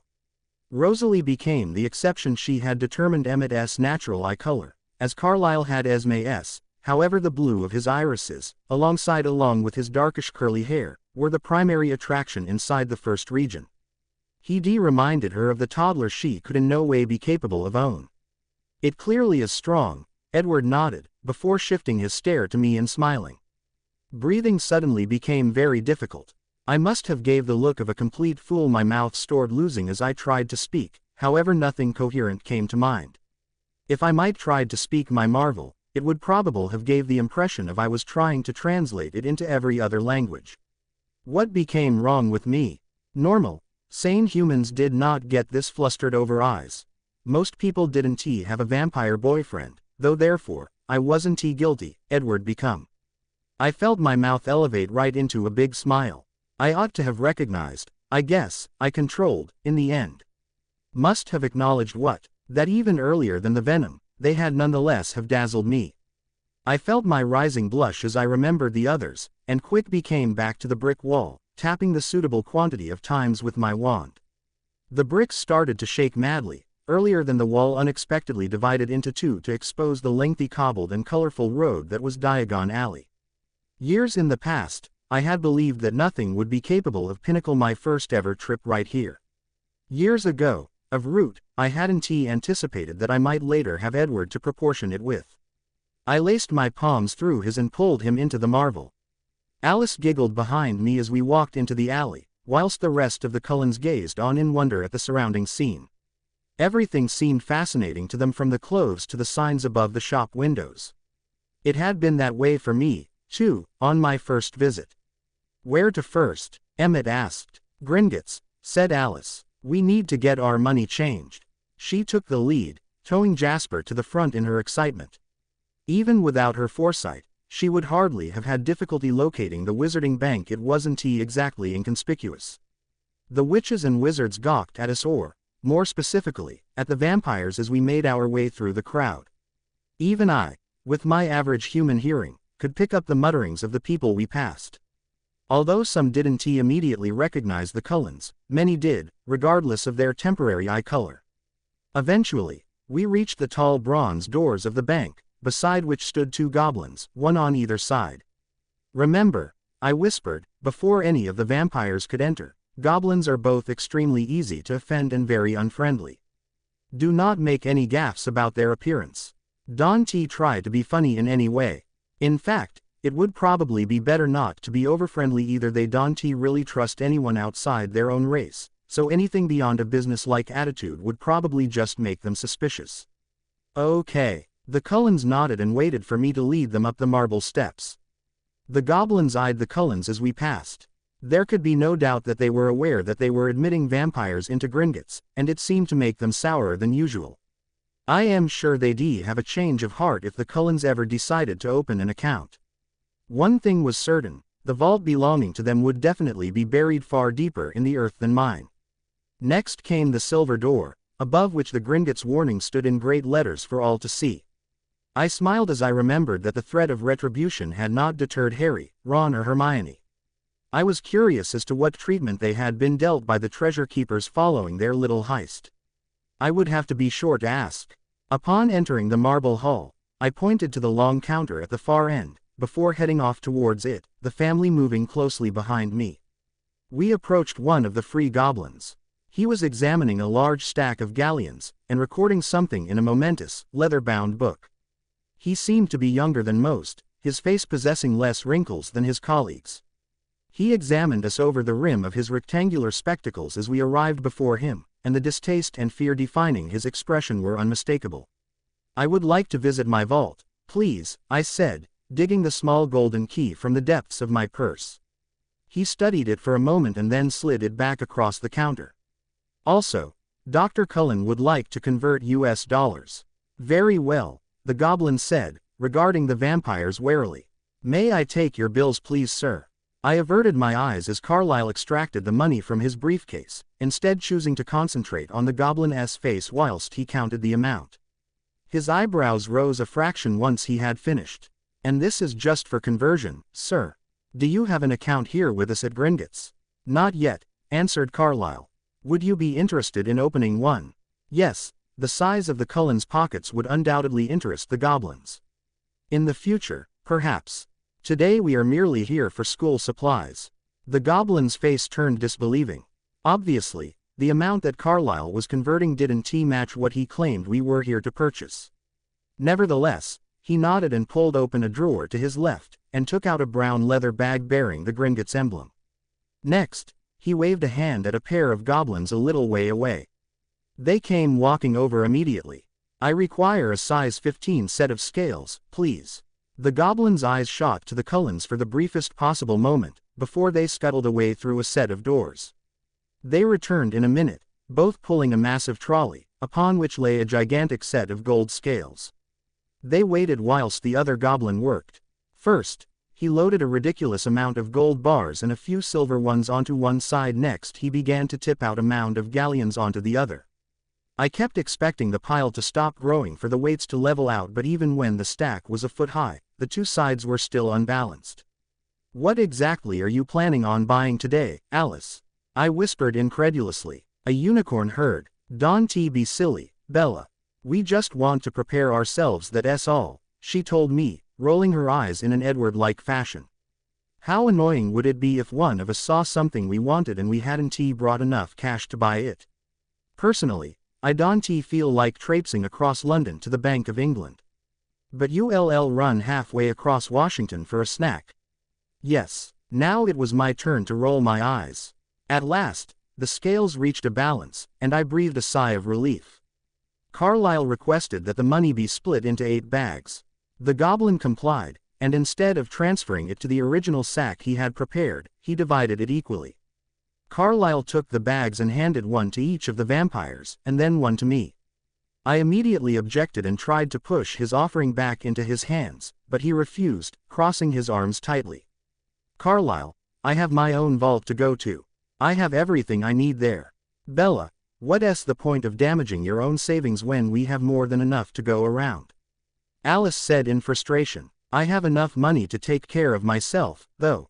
Honestly, this is extremely generous of you, but you really don't ha.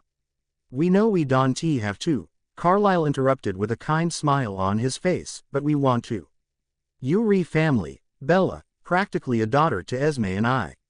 Would you please start allowing us to treat you as such? It would make us happy. Damn it, I could hardly say no to that. Firstly, if I did, I'd have to suffer the resulting guilt trip. Secondly, being considered a Cullen was one of the best feelings in the world. I really didn't like the idea of accepting the riches they constantly tried to force on me, but I guess extravagance was an unavoidable aspect of their lifestyle. If I ever intended on becoming a Cullen myself, a Mrs. Cullen at that, this was just something I would have to get used to. I reluctantly gave in and turned my attention to the goblin, who had watched the entire exchange, all the while wearing an expression of curiosity and amusement. I wouldn't be needing to visit my vault after all. I had gathered that. Young lady, he said with a smirk, his beetle-like eyes never leaving me as I nodded my thanks. I spun on my heels, before heading back towards the silver doors. It was a good thing that Gringot's bags carried weightless and undetectable extension charms, otherwise I probably would have needed something the size of a potato sack to carry my share around, and even then I would have needed to tow it along the floor. Edward had a triumphant look about him. He was grinning like a Cheshire cat. I cocked an eyebrow. It's just good to finally see you admit defeat for once, he laughed. I wish you'd let us give you things more often. It feels nice. Yeah, well, I would if I were able to return the favor. I suddenly had a brainwave. It hit me so forcefully that I almost stumbled backwards. There was something I could give them, something that they didn't even know was possible. My eyes flicked to the bag of galleons I held in my hand, and I knew in that instant exactly what I would do to repay the Cullens. Alice, I said, remembering the fact that trying to surprise the family was virtually impossible. My mind may have been impenetrable to Edward, but the future was as easily readable to my best friend as an open book. I made a snap decision, the kind I should definitely think twice about, and addressed the little psychic vampire. Yes, Bella, I need you to do something for me. Like what? I need you to promise me that you won't look into any of our futures until I say it's okay. What? No way, Bella. Please, Alice. I promise you it'll be worth it. What do you mean? I can tell you. At least promise me you won't do it until we re-alone somewhere so you don't give it away to Edward. Give what away? He asked in confusion. If I told you, that would technically be giving it away. I turned back to Alice and looked her in the eyes. If you do this for me, I'll let you select every outfit I wear for the next fortnight. Her eyes narrowed and she licked her lips. I knew that this was the only offer she'd be tempted to accept. Denying herself her sixth sense would practically be torture to Alice. She would never agree to it unless I made it worth her while. Total control, she clarified. You wouldn't protest no matter what I select for you. As long as it's within reason, nothing that's going to make me feel like well, you know. Would I do that to you, Bella? She said seriously. No, I trust you on that front. So we have a deal.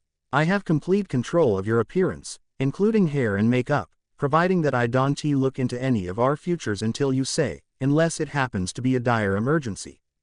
A life or death emergency. If I get wind that you've broken the deal, Alice, I'll perform a vanishing spell on your entire shoe collection. For a brief moment, her face reflected the horror my promise had provoked. I may as well have threatened to turn her Portia into a guinea pig. All right, she nodded, composing herself and holding out her hand in offering.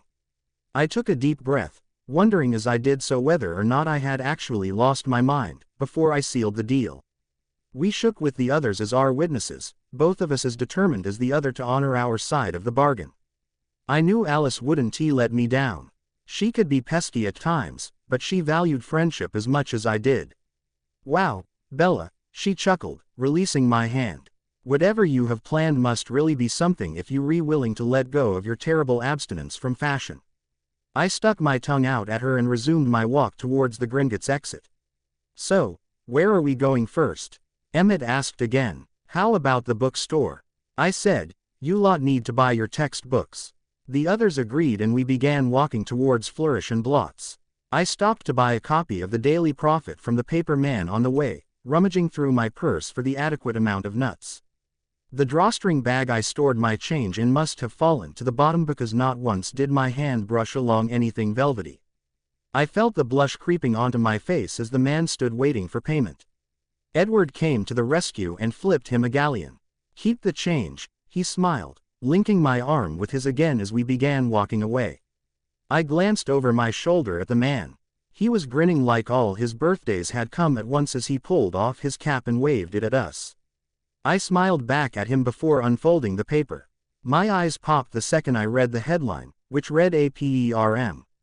Secures resignation of ministry official. At the very center of the page was the image of a seething Dolores Umbridge. My heart jumped as I began reading the article.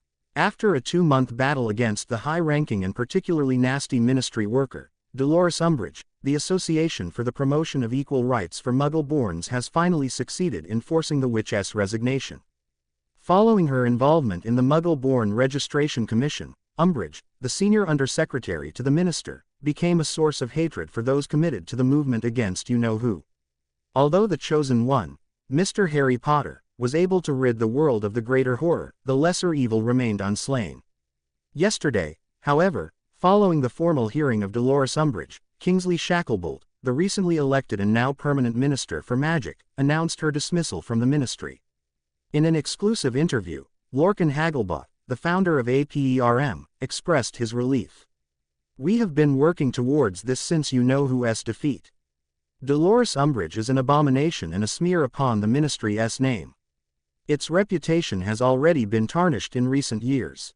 Keeping such a brutal and cruel woman in its employ, after she enforced the laws that sentenced countless innocents to Azkaban, including children, would have culminated in a complete loss of faith in the ministry's ability to run the British magical community.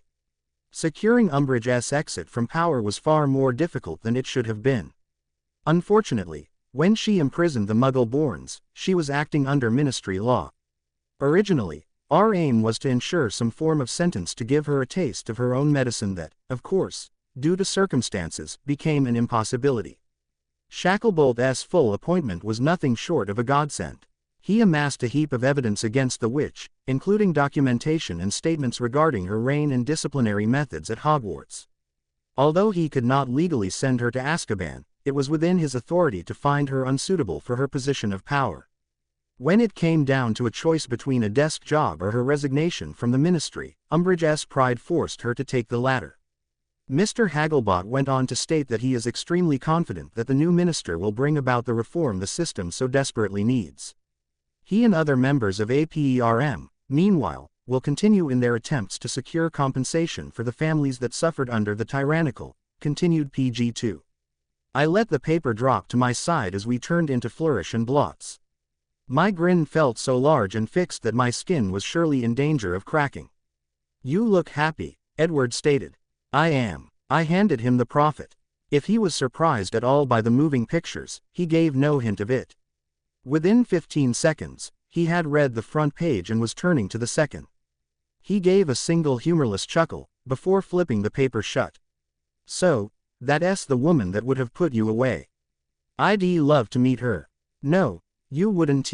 She looks even more toad-like in real life, and when she speaks, it sounds like a cat being tortured. Plus, she wears far too much pink. It's really horrible. His face broke into a blinding smile. It was so beautiful it was almost painful to look at, like staring at the sun. I continued to walk forwards, my mouth hanging wide open whilst my eyes remained glued to Edward's smile. Suddenly, his hands shot out and pulled me into him at such speed that the entire movement was a blur. You really need to start paying attention to where you're walking, Bella. He indicated a pile of precariously stacked books. It was definitely a good job Edward had pulled me out of the way. It would have completely collapsed otherwise. If you stopped dazzling me, that wouldn't be a problem, I countered. So to ensure the safety of Flourish and Blots, why don't you and your siblings go and purchase your school books, whilst I go and scan the shelves? What about your books? Emmett asked. I only need Advanced Charms Volume 2 and the second level of Intensive Herbology. My other subjects carry over the same books that we used in 6th year. All right, said Edward, why don't I pick those up for you whilst you browse? Oh, would you? I asked innocently. I had secretly been hoping that Edward would suggest this. I wanted to keep him occupied whilst I searched for the material I needed. He smiled and kissed me on the forehead, before heading off on his hunt with the others. Then, I set off on one of my own. I weaved my way through the maze of tall bookcases until I found the section I was looking for, the one on vampires. It was in the second aisle from the back. None of the Cullens would need to venture this far back. Hogwarts sent the store an annual list indicating the books it would need to stock. Those were usually found at the front of the shop to ensure an easy purchase for students. Still, I didn't want to spend too much time here, otherwise they would probably come looking for me. I read along the spines of the books. There was everything from Voyage with Vampires by Gilderoy Lockhart, to Venom Theories of Origin by Wolfgang Harker. The second title interested me, but it wasn't what I was looking for. I decided to buy it anyway, and tucked it under my arm as I resumed my search. Finally, I found what I needed. It was a thick A4-sized book, bound in navy leather upon which silver lettering had been elegantly etched. It was entitled The Undead Potion Adaptation and Magical Administration by Tobias Adamson. Beside it laid a book by the same author, its sequel The Undead Potent Potions and Exclusive Concoctions. I picked up both books and quickly flicked through the pages to contents pages. My eyes caught on the title of one chapter in Potent Potions. It was precisely the thing I needed. Immediately, I turned to the necessary page where I located the desired recipe. Surprisingly, the potion wasn't overly complex. The list of ingredients wasn't overly extensive either, though some of the items were certainly expensive. I summoned a notepad from the depths of my purse, along with a fountain pen, and scribbled down a shopping list for later. Once I had finished, I crept back in the direction of the checkout with the 3 books secured firmly under my arm. To my extreme relief, the family were all busy, scattered in different areas of the shop. Alice and Rosalie were in the magical creatures section, Carlisle and Edward were in the history section, Esme was looking at texts on herbology, Emmett and Jasper were in the recreational section, filling their heads with information on Quidditch. I really would have to take them to a game sooner or later. I quickly bought the books after reaching the front of the short queue. The saleswoman was very friendly, though she looked at me oddly upon seeing the titles that had captured my interest. She was rather small and possessed a thick mass of short curly hair. It was dark on top, a deep mahogany, but the sides both had sprouts of contrasting silver. I thanked her as she passed me the bag containing my purchases, before I transferred it to my magical purse and went to rejoin Edward. Having fun? Absolutely, he admitted. There are so many topics here I am going to have to read up on. I'll have to be sure to leave a pile by your bed for when you go to sleep. Well, you'll certainly have time for study when we re at Hogwarts, I said sadly. You won't be allowed in the girls' dormitory. It's forbidden. Edward's face fell instantly. He looked like a child that had just been told Christmas was being cancelled. I never even considered that. I stroked the side of his face in my attempt to reassure him. It's not the end of the world. At least we'll be together when I am conscious. You'll be able to spend your nights exploring the castle, rooting out its secrets. He smiled slightly, but it didn't touch his eyes.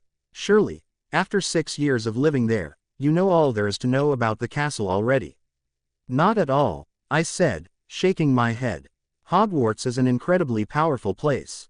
I don't think any student in history can boast that they've discovered everything there is to know about it. I'll have to work hard then. He looked away and I followed his line of sight to where his parents, brothers, and sisters were queuing. I would have commented on the amount they were intending to purchase, but, if I was being honest, nothing surprised me with them anymore. Edward ruffled my hair, before heading off to join the queue himself. I stood by the door whilst I waited. Each of their arms were loaded with book bags when they had finished. At this rate, they wouldn't have enough room left for the rest of their things. I reopened my purse and indicated for them to drop their things in. Alice was the first to catch my drift. She danced forwards and lowered her bags in, before stepping back to allow the others to do the same. When all their hands were free, each of them glanced about our circle, their eyes alight with both wonder and amusement. Then we left the shop and continued on our mission for supplies. We bought everything from dragon hide gloves to school robes. The time we spent in Madame Malkin's store was thoroughly entertaining. Rosalie and Alice had a difficult time keeping straight faces as the boys took their turns to stand upon the stools, whilst the robe makers became increasingly flustered, blushing profusely as they fussed over them. I am surprised Madame Malkin didn't sew her contact details into your robes, I teased lightly as we left the store, with the way she was eyeing you, Emmett. She must be into real men, he chuckled, his eyes on Jasper and Edward. Actually, she was crooning over your adorable dimples, tough guy, Edward sniggered. Emmett aimed a switch punch at him, but missed by a fraction due to his brother's speediness. Finally, we reached the part of our shopping spree which I had been anticipating the most. Slug and Jigger's apothecary. Once I had replenished my potions kit, I took the list for Adamson's recipe from my pocket, and began my hunt for ingredients. My basket was practically overflowing by the time I had found everything. Alice and Edward eyed me suspiciously as I paid for my things. "What did you buy?" asked Alice. "Just a few things," I shrugged. "Some dragon's blood, powdered hellebore, black beetles, wardcap powder, those kind of things." "Oh, right. This should be fun, Jazz," Emmett laughed as we left the shop. "Imagine all the crazy cocktails we'll be able to brew up." "I don't think that wouldn't be the best idea, Emmett," Rosalie chided. "Knowing you'll probably mix up some kind of shrinking drug that will leave you 2 feet tall. Or something that will sap your strength and reduce the size of your muscles," said Alice. "All your muscles," Jasper added wickedly. I felt heat flood my face at his suggestion. Emmett froze for a second before throwing me a questioning glance, which clearly asked, "Is that possible?" I shrugged, hoping to convey nonchalance, and said, "Stranger things have happened." "To you?" asked Emmett, his eyebrows arching. I nodded and blushed again. In 4th year, Lee Jordan spiked my pumpkin juice with frequency potion. For 2 days solid, it sounded like I was inhaling helium. Whenever I opened my mouth, the room erupted with laughter. Even McGonagall had a difficult time keeping a straight face the first time she heard me speak. The Cullens giggled at my story, only to break into further hysterics as I regaled them with the tale of my revenge. I didn't really do things by halves back then. If I got it into my head that I wanted to make a fool of someone, I made sure I did it properly. So I slipped Lee a love potion. Edward's eyes bulged at this point, right after I'd succeeded in acquiring one of Filch's hairs. Everyone thought that Lee was messing around when he started chasing Filch through the corridors, declaring his undying love. Filch tried to beat him off with a broom in the middle of the Great Hall, but Lee just kept saying that he was playing hard to get. I think it was when he got down on one knee that everyone realized that he was actually serious. Snape gave him the antidote and he came back to his senses, immediately after which he chased me around the entire castle until neither of us could run anymore. That was one of my favorite memories, strangely enough. Lee and I had ended up laid at the top of the astronomy tower, laughing our heads off. Then the Weasley twins had joined us and I cast the memory aside, trying desperately to dispel the terrible ache in my chest. A wave of calm suddenly overtook me, and Edward gave my hand a firm squeeze. With all our school supplies bought, we decided to check out the stores we had not yet visited. The curiosity of the 7 vampires would only ever be satisfied when they had seen everything, that much was certain. On our way down the bustling cobbled street, Esme pointed to the shop window of Cotton and Tweed's, where there stood an interesting display of wizarding furniture. One piece, a contemporary sofa, couldn't seem to make up its mind which pattern it preferred, and kept switching from zebra to leopard print. "Can we have a look?" Esme asked. We all nodded, and followed her into the shop. It was larger than it had appeared from the outside. Almost every space was cluttered with the eclectic collection of furniture. The shop seemed to stock everything a wizarding household could want, its products ranging from antiques to items of a more modern style.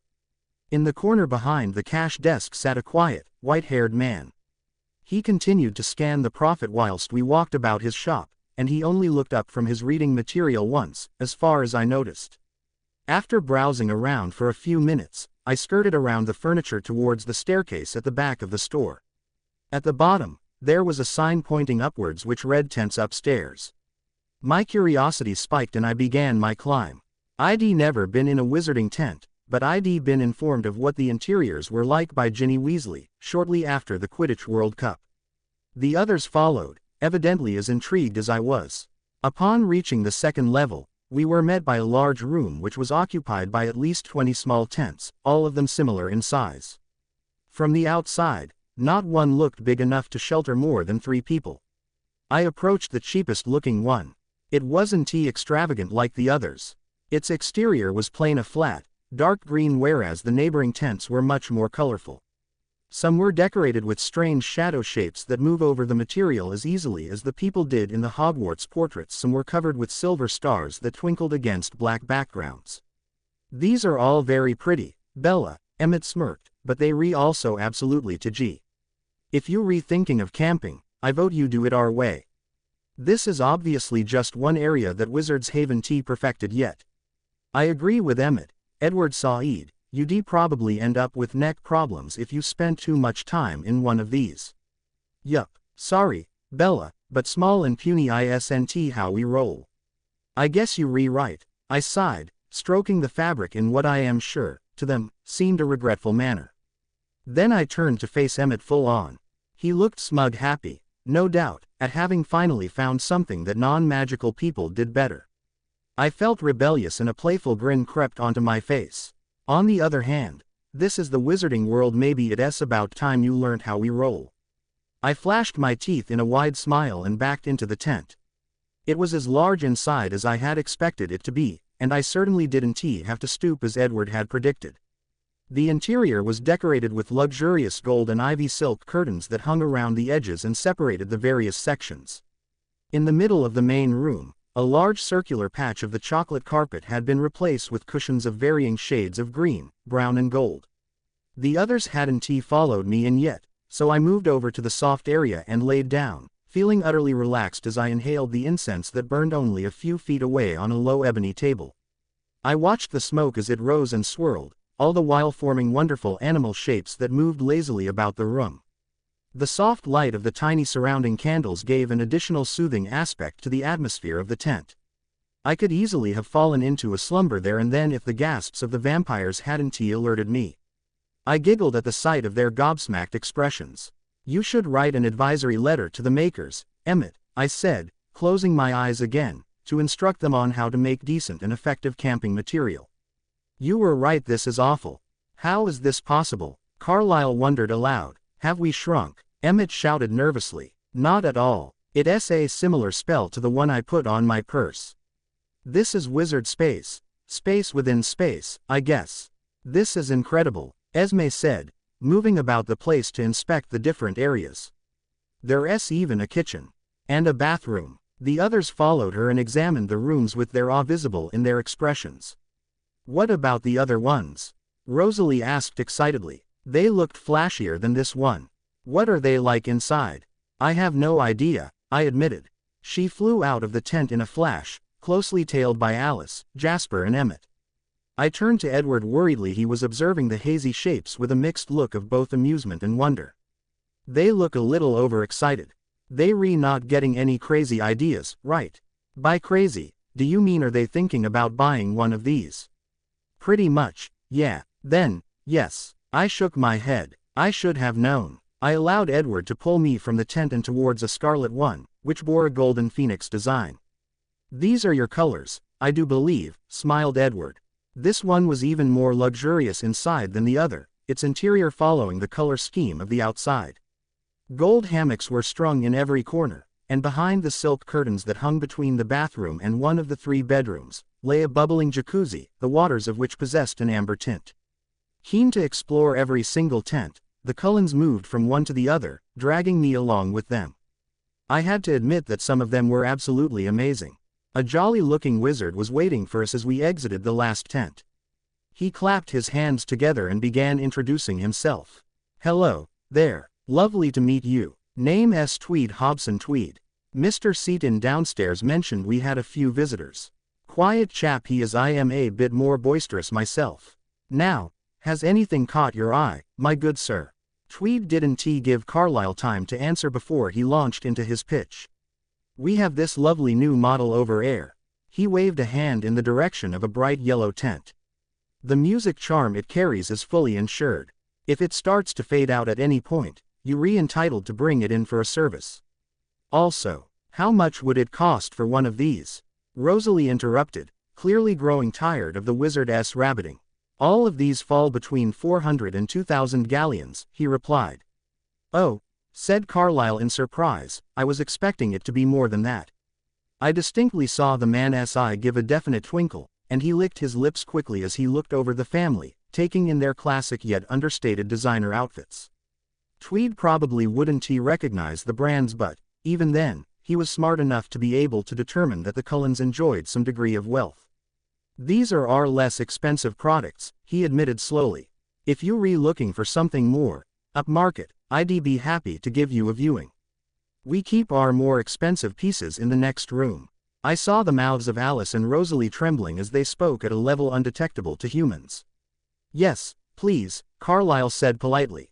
The man turned and led us through a set of double doors into a room occupied by 9 tents, each of which was slightly bigger than those we had just seen. 3 had chimneys, 4 had small gardens enclosed by white picket fences, 1 had another jacuzzi outside and the English Quidditch team's flag hoisted above the entrance. Tweed waved a hand at an empty space at the back of the room.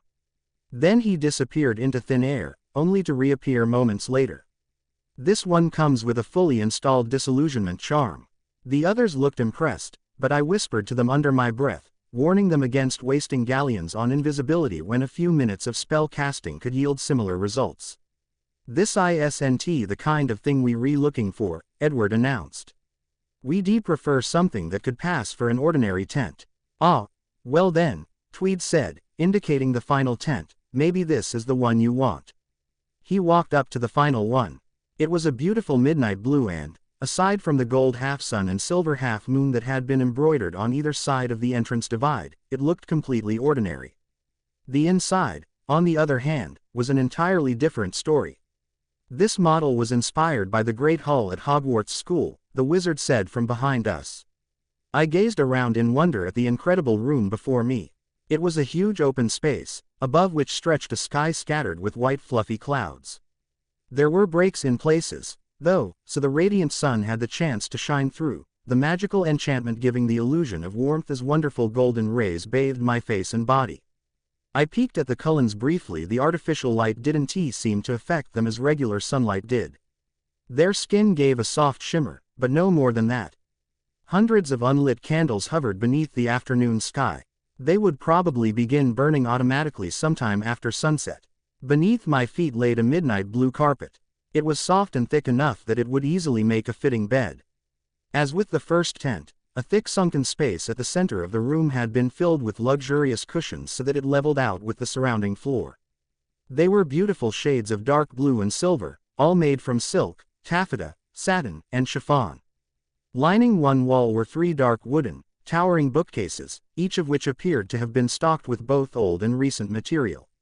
Carlyle eyed them longingly. There were, also, a number of other interesting things in the living area, including 6 floating silver hammocks, and a grand table holding a massive wizard chess set. On either side of the room were 2 winding staircases that led up to a narrow landing running along the length of the wall opposite me, where 6 silver doors were set against the silky navy fabric cloaking the walls. "Come and take a look," Tweed said, leading us up to the second level. "Wonderful little trick this. A stroke of genius if you ask me." He opened the door to the first room, and I almost fell backwards at what I saw. It was a magnificent bedroom, furnished in a matching style to that of the downstairs. An enormous bed blanketed by dark silver silk rested invitingly beneath the brilliant sun. What was shocking about the room, though, was not the consistent luxuriousness, it was its vast size. In terms of space, it was, without a doubt, equal to that of the main area.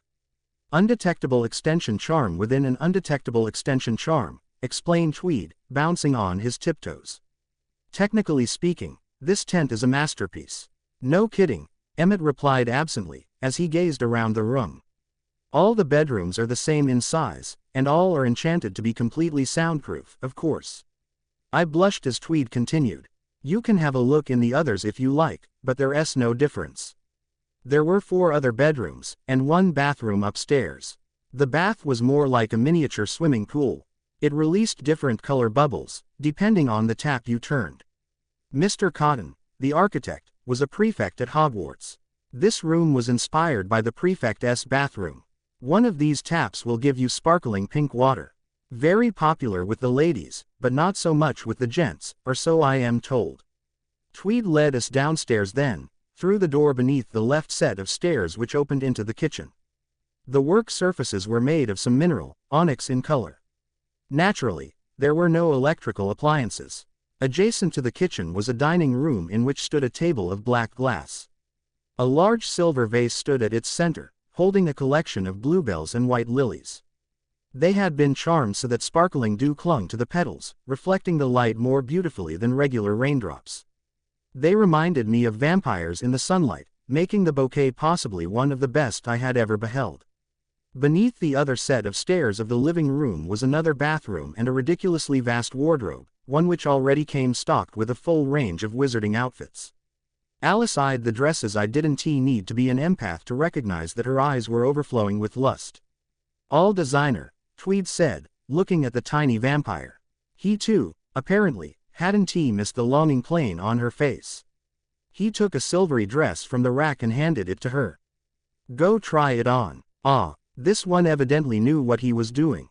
Alice ran from the room in a blur. The man's eyes popped for a second, but he said nothing. When she returned, she looked even more stunning than usual. My stomach lurched for a moment as I thought of how severe the contrast was between us. The material clung to her every curve, fanning out at the top of her thighs into a full skirt that shimmered subtly as it caught the light. Like the flowers I had just seen, the skirt was littered with enchanted dewdrops, causing the dress to sparkle as if it had been dusted with thousands of tiny diamonds. The neckline plunged in a square cut that ended just beneath her chest. She twirled gracefully to give us the full view. The dress was completely backless. Alice's snowy vampire skin looked lovely as it met the delicate fabric. Jasper looked at his wife like a man who had seen the sun for the first time after suffering a lifetime of darkness. The finest spider silk, Tweed nodded. Very beautiful, I'll say, Jasper gawked. Onward then, said the salesman, as he headed back to the living hall and towards the final door. I knew already that the chances of the Cullens leaving Cotton and Tweed's empty-handed were virtually non-existent. No matter what laid behind the final door, it couldn't possibly contribute more to the decision than the wardrobe had. I was wrong. Holy freaking bejesus, Emmett exclaimed. A pool, is this place for real? It was amazing, stretching roughly about 30 meters in length beneath the artificial sun. I am sure you can imagine, this place is pretty spectacular at night. Nothing like a swim beneath a starry sky. The view is probably better in here than it is outside. Less light pollution and whatnot. So watcha think, he finished, turning to Carlyle. A beauty, isn't she? Absolutely, Carlyle replied, his eyes on the sky. It's superb. How much? Asked Rosalie. Ah, therein lies the problem. Why don't we discuss that outside? I stayed with Alice whilst the others went to talk money with Tweed. They not really going to buy this place, are they? If they don't, I will, said Alice, from the other side of the wardrobe door. But there was nothing wrong with the others, and they were probably far less expensive.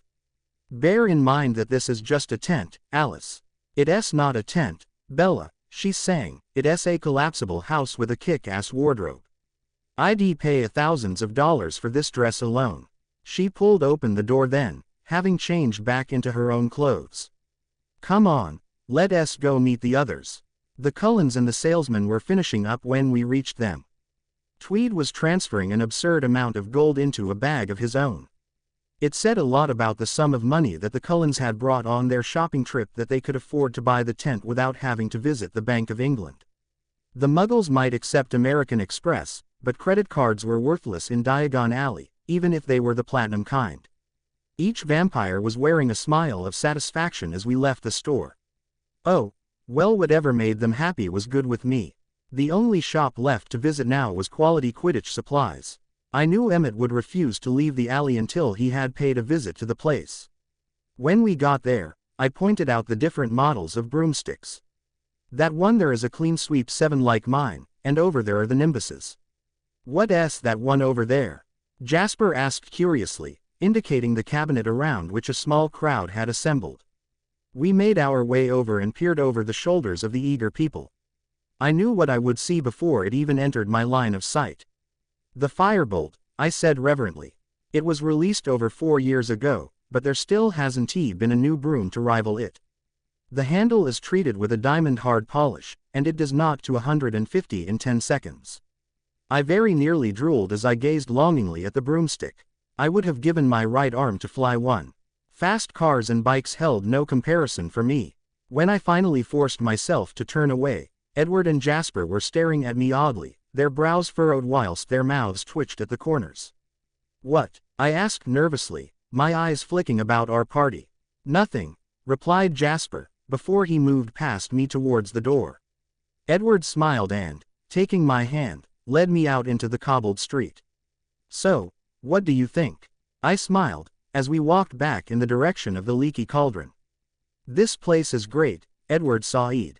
I can't believe you all managed to keep it a secret so well. I don't understand how you do it. I shrugged. I suppose that we just... Bella, a voice cried from a little way away. I searched ahead and recognized Lavender Brown and the Pottle twins running towards us. Hi, Lavender squealed, her eyes flicking to Edward. Oh my gosh, Bella, are you going back to Hogwarts too? I was so excited when I got the letter. When did yours come? We didn't get owls. Professor McGonagall visited us. Yeah, she invited the Cullens too. Esme and Carlisle are going to be teaching Muggle studies, you see. The eyes of the girls flew to Carlisle, and their jaws dropped. Do any of you girls take Muggle studies? Asked Esme. The girls shook their heads, their eyes still glued to the golden-haired doctor. Regret swept each of their expressions. Lavender's eyes snapped back to Edward. She twirled a strand of hair around her finger, and gave what I am sure was supposed to be an alluring pout. It annoyed me that she was being so obvious right in front of me. I stiffened and took a step closer to Edward. He wound an arm around me as he tried to suppress a smile. He was probably picking up my territorial irritation through his brother. What subjects will you be taking? Lavender asked him. I am not sure yet, he answered. Definitely potions and herbology, and probably ancient runes and arithmancy. You should consider divination, said Parvati, who had taken to batting her eyelashes. She was doing it so much that anyone would have thought she had some dust or dirt stuck beneath her lids. Firenze is an amazing teacher. Professor Trelawney is good too. I'll think about it, he nodded. My stomach gave an embarrassing growl in the next moment. I suddenly realized just how hungry I was. We'll have to be on our way, now, girls, said Carlisle. Bella hasn't eaten yet. Oh, sure, well, we'll see you soon, then, smiled Padma. She grabbed the arms of Lavender and her sister and began towing them away. Bye, Bella. Goodbye, professors. Esme waved, her face breaking into a huge smile.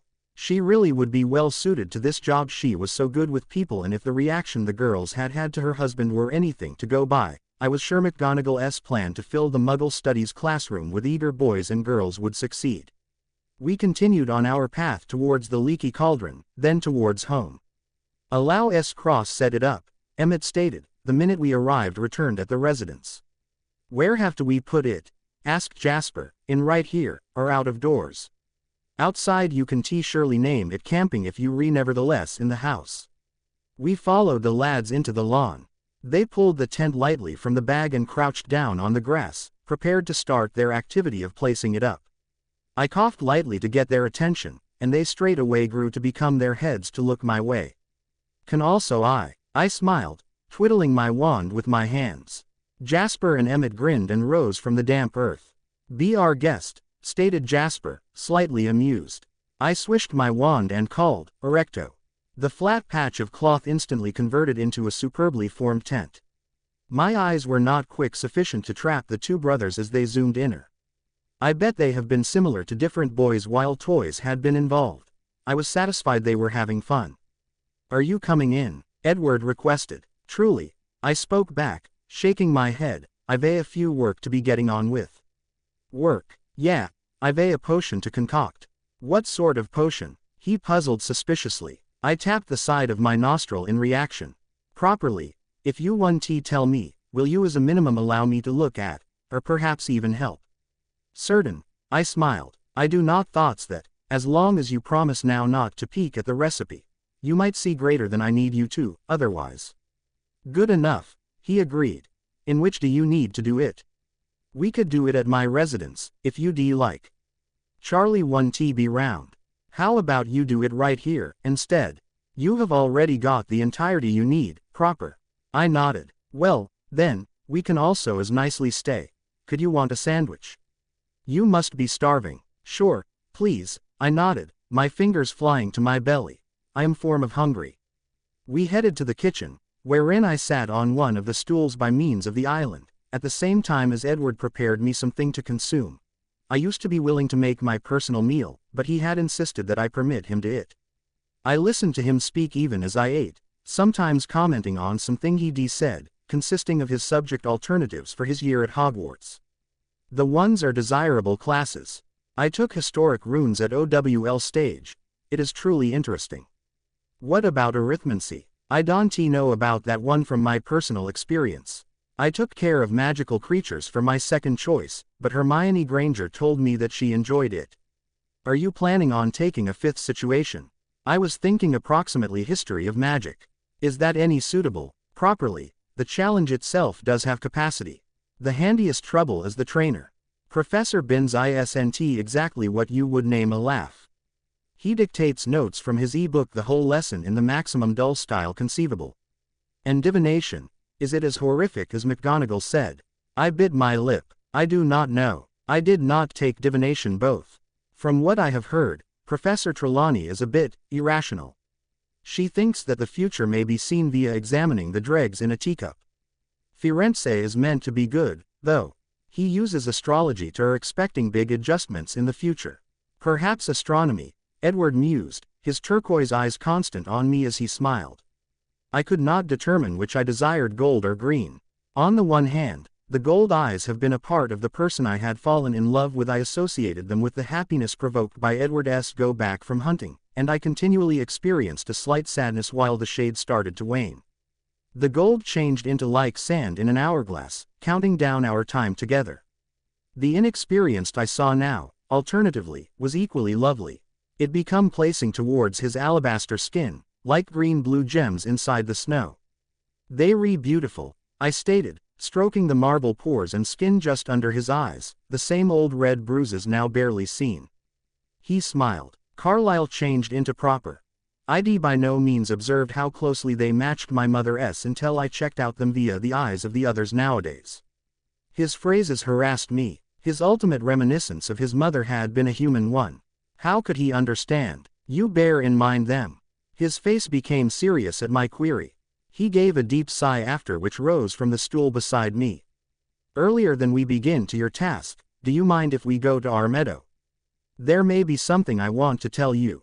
His phrases prompted a wave of problem, so I right now flicked my wand and transferred the plate to the dishwasher, before keeping out my hand for him to grasp. He took it unexpectedly, allowing me to drag him into the pressure. What's wrong, Edward? I asked the instant we appeared inside the flowery meadow. It turned into one of those uncommon days while the solar shone in forks.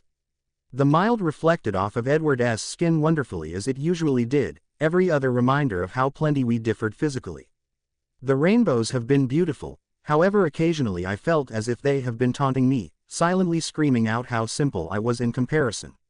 Not anything is wrong, he replied, drawing a deep breath and pulling me down into the grass. He took my fingers in his as he sat across from me. I do not simply realize how to tell you. It's a touch difficult to accept as true with. Even I have trouble sometimes. Really, you recognize via now that I am convinced not anything is not possible. That is extraordinary, Bella. I bit my lip and waited for him to continue. Do you recall what I advised you about the Deathly Hallows? Yes, Harry had them. The wand and the cape, right. I do not know the entire tale, he admitted. What I learnt about them got here from Harry's thoughts whilst we have been at Hogwarts, however the wand and the cape had been simplest elements of a trio of magical items. Whoever may want to unite them turned into said to be the Master of Demise.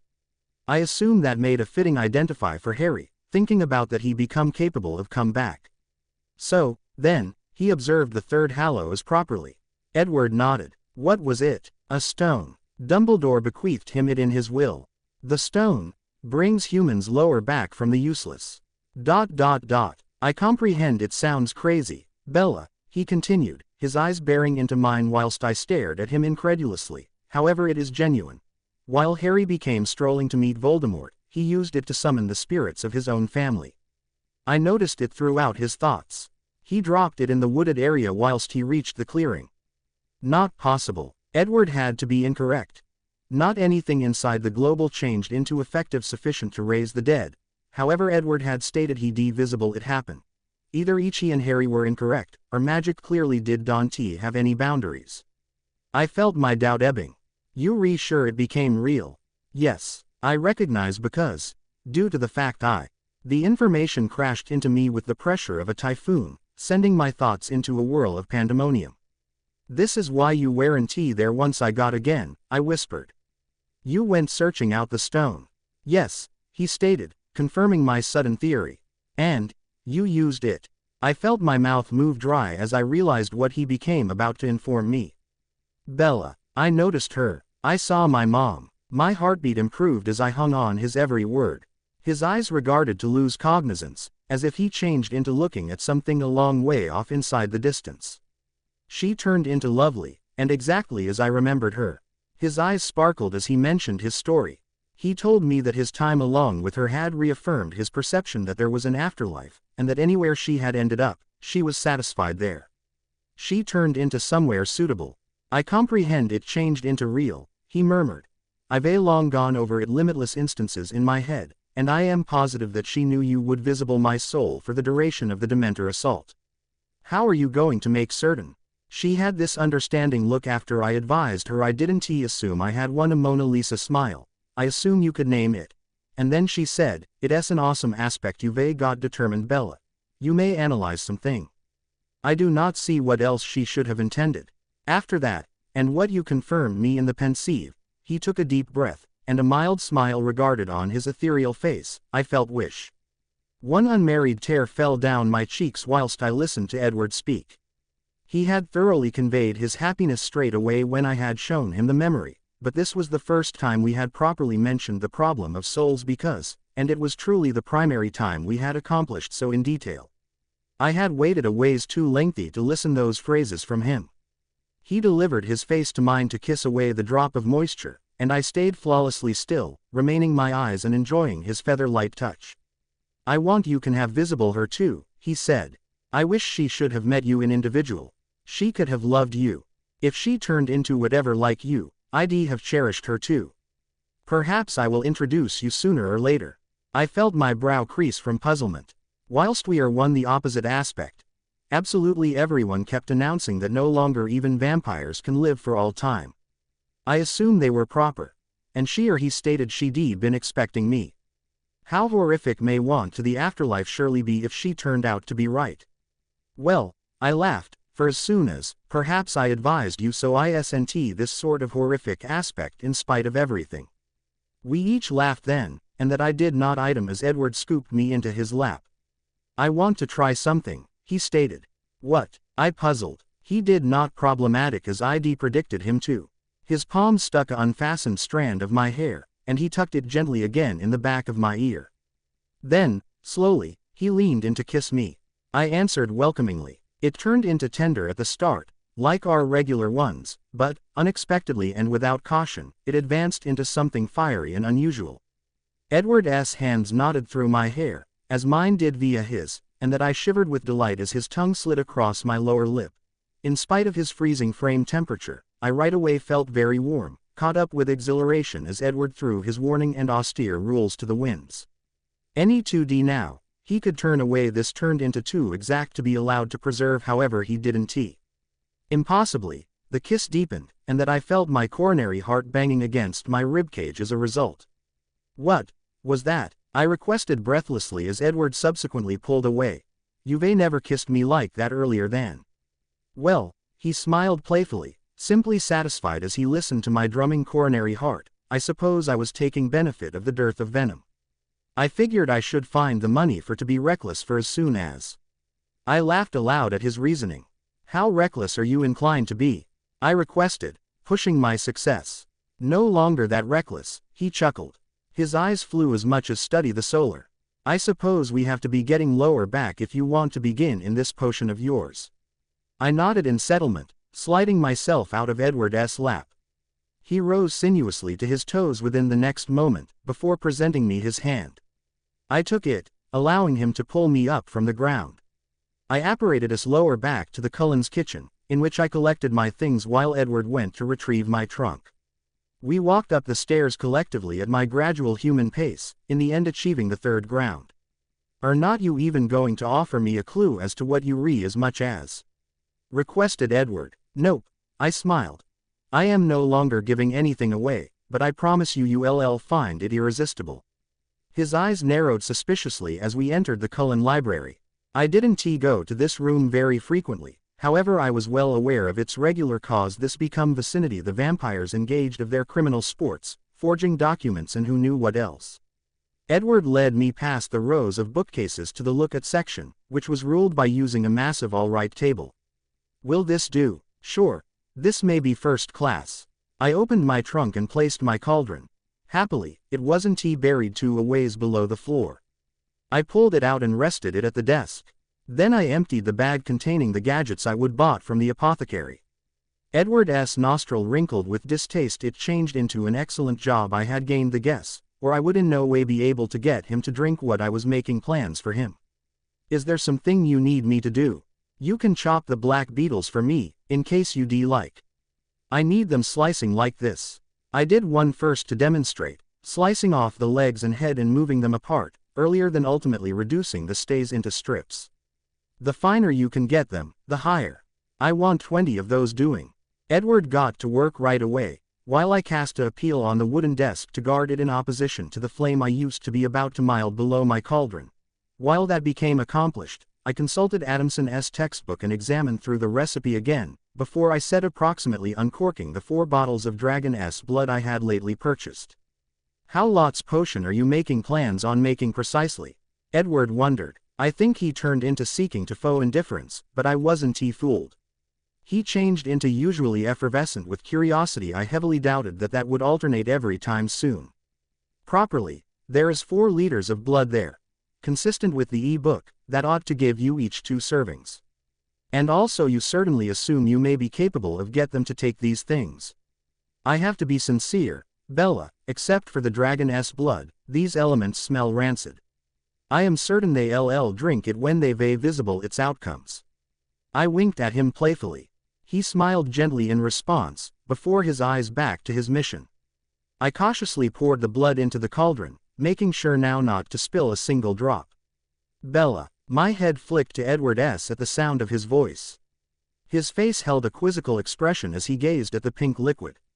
"One tea that grow to be congealing. It's Miles' blood, in the end. The cauldron's enchanted to stop that form of issue from happening. In case you purchase them in a returned alley or someplace like that, they read generally of lower quality, but then you could constantly use vampire venom to forestall the blood from thickening. Not many human beings are on friendly phrases with vampires even though, so it's not exactly easy to procure. It's higher simply to shop for from a dependable supply." Edward finished the beetles, then, and asked if there was anything else I wished. "I am all right for the instant. There's something else you may do even though." I nodded my head towards my handbag. "There may be a book in there that I bought nowadays. It's referred to as Theories of Foundation. I do not know whether or not it is going to be any desirable, but I thought I would get it for you, simply in case." He smiled and kissed me on the brow, before retrieving my purse and sticking his arm in to look for the textual content. Without the use of my wand, it'd have taken me a considerable amount of time to discover the Flourish and Blots bag. Edward didn't seem to have any problem, though, and in much less than half a minute, he become already immersed in Harker's book. Whatever exciting, I requested after 15 minutes of silence. Truly, there may be, he smiled, his eyes never leaving the page. Their essay set of testimonies here that unique wizarding cultures used to provide an explanation for the beginning of the vampire race. This one, seemingly, is the maximum famous idea in the US and Europe. Listen. It could be possible that the answer to the starting place of the vampire lies inside the blood of wizards and witches. Although this will no longer be the case, it would simply move a few way in explaining why vampire venom regularly gives a bitten muggle powerful, magical talents. This unique principle is supported by the story of Lilith, which has remained famous in Western countries for centuries. Whilst the tale gives little clues as to the exact location of the event, it does suggest that the region became a lush paradise. Additionally, there may be a few proof to signify a hot weather, because the humans that dwelt there had been said to wander bare amongst the animals they lived along. The community was said to have been shaped mainly through muggles, but there have been also a number of wizarding settlements nearby. In step with legend, the birth of the vampire occurred whilst the two collided. A younger witch named Lilith, who often crossed the bounds which separated the magical and non-magical, one day spied a good-looking muggle who took place to be bathing on my own within the center of a fresh glade. In her eagerness to look the man again, she again each day to the very equal spot to await him, and each day he would arrive to wash. The longer Lilith watched him, the deeper in love she fell, until her affections developed into pure obsession.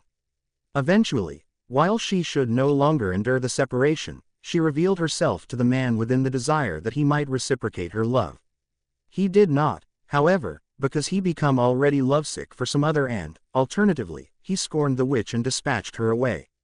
Lilith, in her desperation, blended an excessive amount of extremely powerful love potion. It is far believed by way of a few that this turned into virtually the primary batch of Armortentia in history to be brewed. Whether or not this is the case or no longer is unknown, however the subsequent stage of the tale clearly indicates the dangers of obsessive love and the numerous methods of reaching it. Lilith poured the potion into the pool where she had so often perceived the man, and waited for him to reach. The wonderfully appealing fragrance of the potion, but, carried on the wind and attracted all manner of creatures. Snakes slithered out from their nests to flavor the sweet-smelling liquid, as did the scorpions, the lizards, the spiders, and the insects. The second they drank from the pool, they have been triumphed over with the illness of infatuation, and began to seeking out the girl that had so foolishly dared to control nature. Lilith tried to outrun the risk and failed, for she turned into being hunted by way of something extra frightening than any species belonging to the non-magical natural world. A giant acromantula had additionally been tempted by way of Lilith's potion, and raced via the trees to find her. Blinded through obsession, the opposite creatures did now not flee the huge foe. They latched onto the female in any way they might. Some coiled their way round her frame, others drove their venomous fangs into her flesh. The acromantula fought to loose her, however too many poisons had already entered her bloodstream, and she writhed in discomfort on the elaborate earth, every moment slipping toward death. When it eventually regarded as if the arachnid might prove the victor, one extra terrible enemy slithered out from among the timber, a monstrous, deadly basilisk. In its choice to hold the girl, the snake resolved no longer to open its eyes, too afraid to achieve this. It attacked the acromantula, however became severely disadvantaged by means of its loss of sight. However, the fear of dropping Lilith to its foe drove the basilisk to an act of madness. Like the smaller animals that had swarmed over the witch, it sunk its fangs into her frame to preserve her close.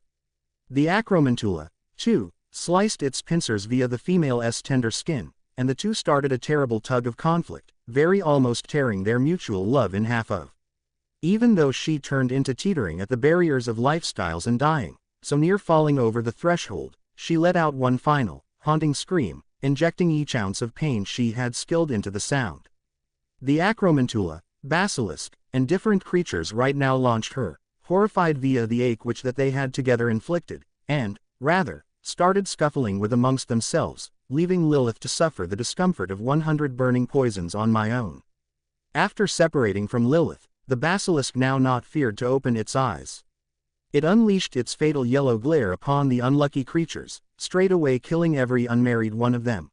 Without extra competition for the witch's coronary heart, the serpent returned to Lilith, blind yet again. Impossibly, her coronary heart persevered to pump, forcing the cocktail of venom through her veins. Despite the fact that every poison would have absolutely ended the lady if she had received them singularly, collectively they fashioned a brand new species of venom, one which burned like liquid fire in every sinew of tissue, crystallizing the muscle and bone until they became something tougher than diamond or dragon pores and skin. The basilisk laid alongside the witch for 3 days inside the wish that the warmth and shade might go back to her pores and skin. Finally, however, her coronary heart fell silent, sending the basilisk into an immediate healthy of rage and depression. It flung open its eyes, waiting for to see a dull frame instead. It noticed a pair of top-notch red eyes, greater terrifying and sinister than its personal. Lilith, although irrevocably modified extra beautiful than ever together with her angular functions and alabaster pores and skin changed into stood staring lower back into the face of the serpent, perfectly unaffected through its lethal gaze. Because her body turned into already frozen in time, it could not also be petrified. In the very next 2D, her icy hands shot via the scaly flesh of the snake, and curled around its thudding heart. The basilisk fell lifeless, and the newborn left its frame as she spark off searching for the man she blamed for her horrible transformation. While she subsequently discovered the muggle, he changed into wrapped in the arms of a stranger woman. The pair saw the splendor of Lilith, and for the first time of their lives, they were ashamed of their nakedness. The vampire's love for the person had morphed into something more potent than hatred, and due to that, she laid a powerful curse upon him and his descendants, proclaiming that she and every baby of her line would spend eternity drinking the blood of fellows, consuming that which could sing to them. As further punishment, Lilith slaughtered the complete Muggle community, leaving best the man and girl alive. In fear of Lilith, the two fled into the desert, plagued with the aid of nightmares of loss of life and homicide. Years exceeded, and it in the end appeared to the two that they had escaped the horror. Their peace couldn't be closing, though. Lilith returned into their lives to terrorize them once more, and when she did she saw that the woman had borne the person's sons. The immortal stole one of them away and injected the poison of nature into his veins. While his heart became as silent as Lilith's, she launched him upon his brother, and reveled as her curse pressured him to drink the blood of the harmless lamb. The two left the devastated mother and father at the back of as they traveled the earth, fulfilling Lilith's promise and consuming the blood of fellows. It miles a famous belief the curse of the vampire has bolstered with time, and that the call of blood experienced via folks who are converted is the direct end result of Lilith's everlasting hatred. Whether this is real or not cannot be known for positive. However, the tale of the female that was packed with 100 poisons could clearly cross some manner in explaining the awful suffering of the vampire's kiss. Edward completed reading aloud and appeared up from the text. It's not a specifically exceptional story, he stated.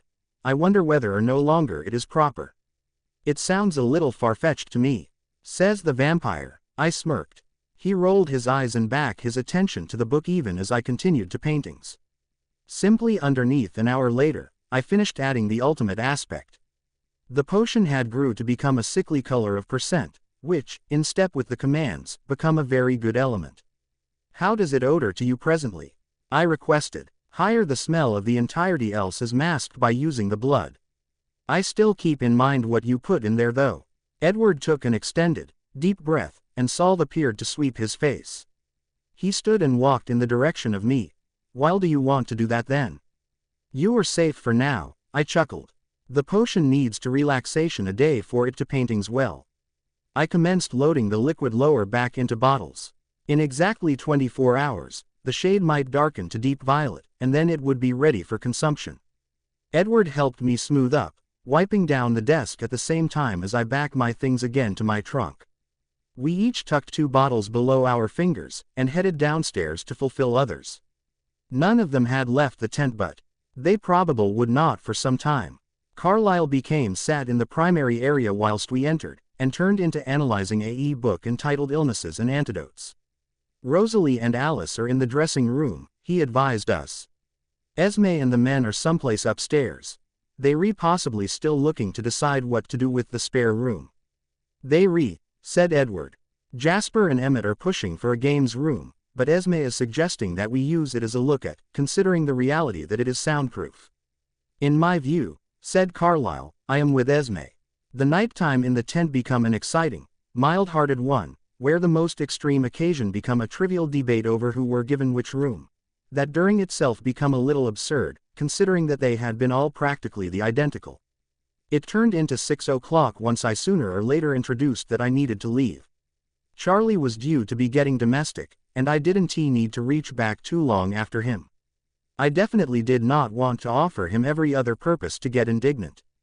Edward drove me home. As predicted, Charlie's cruiser was parked in the driveway while we arrived.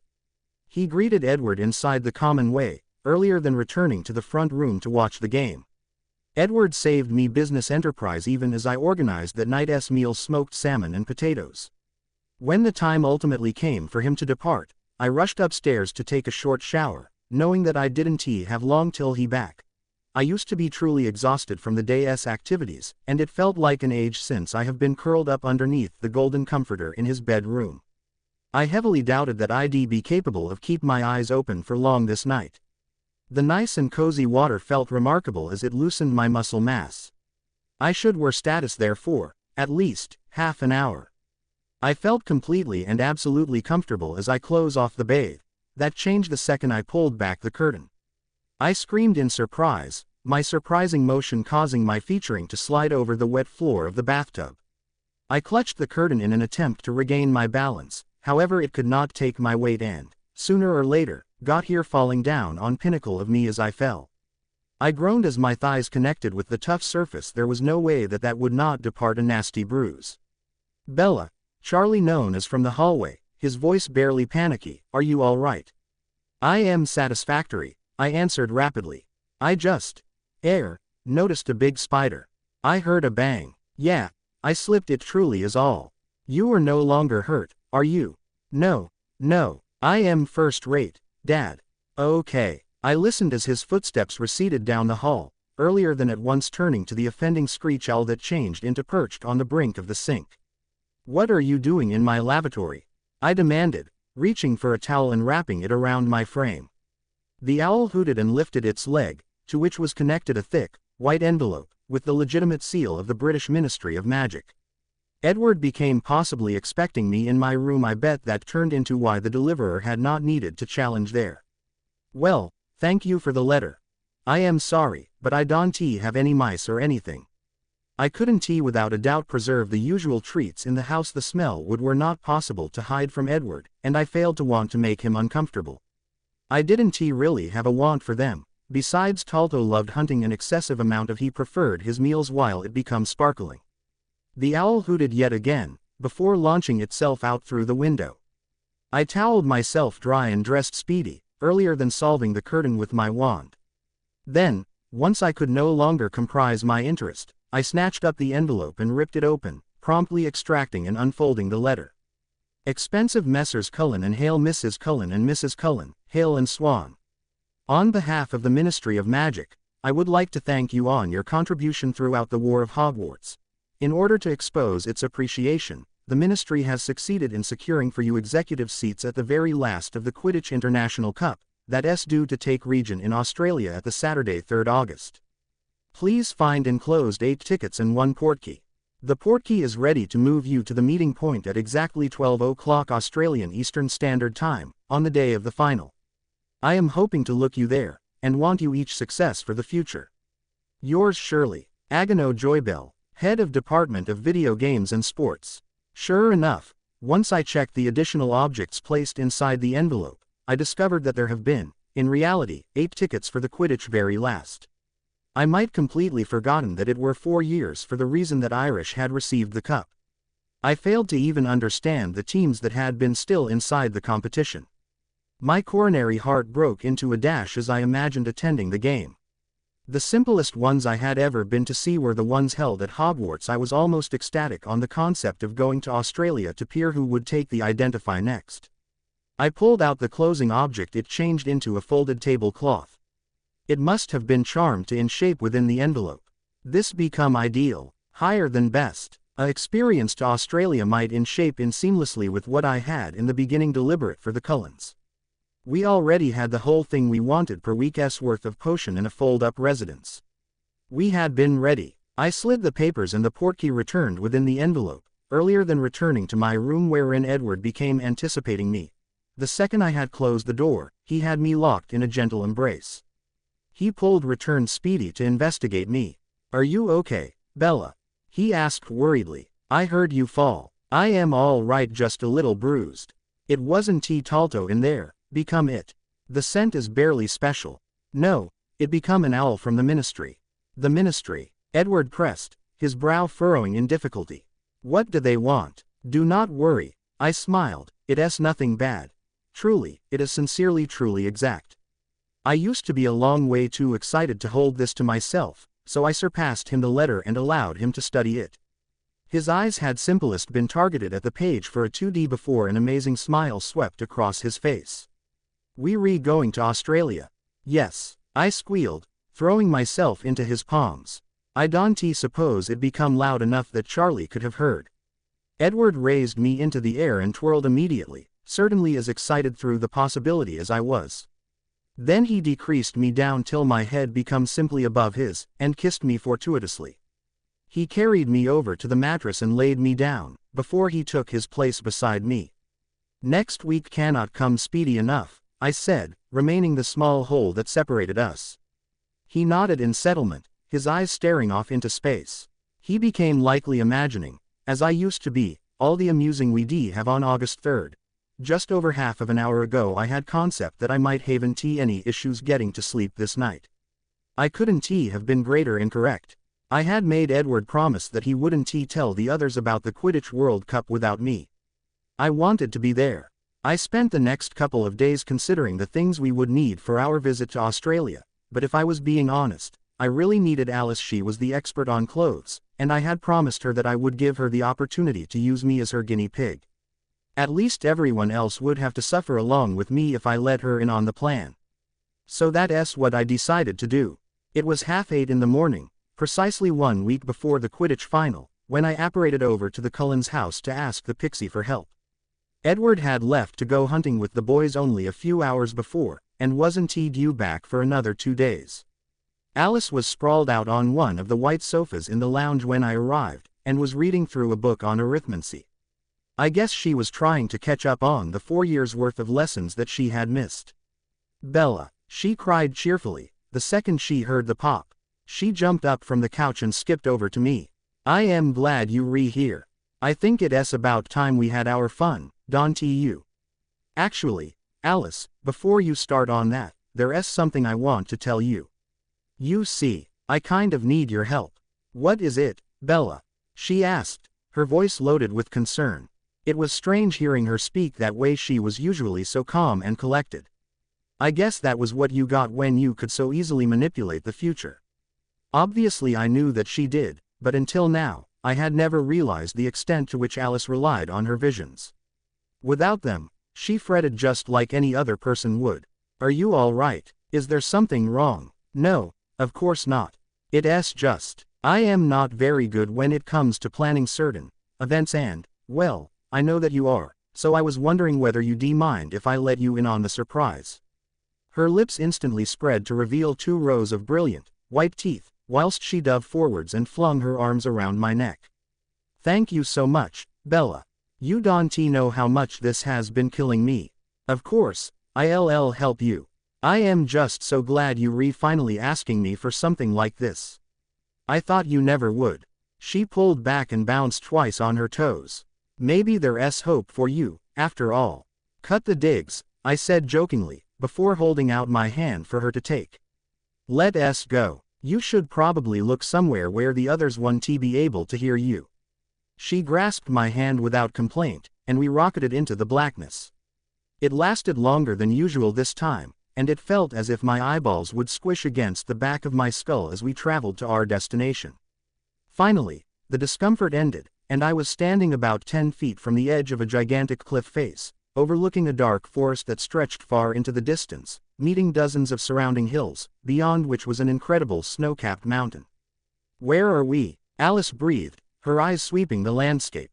Oregon, I answered, lowering myself to the ground and crossing my legs.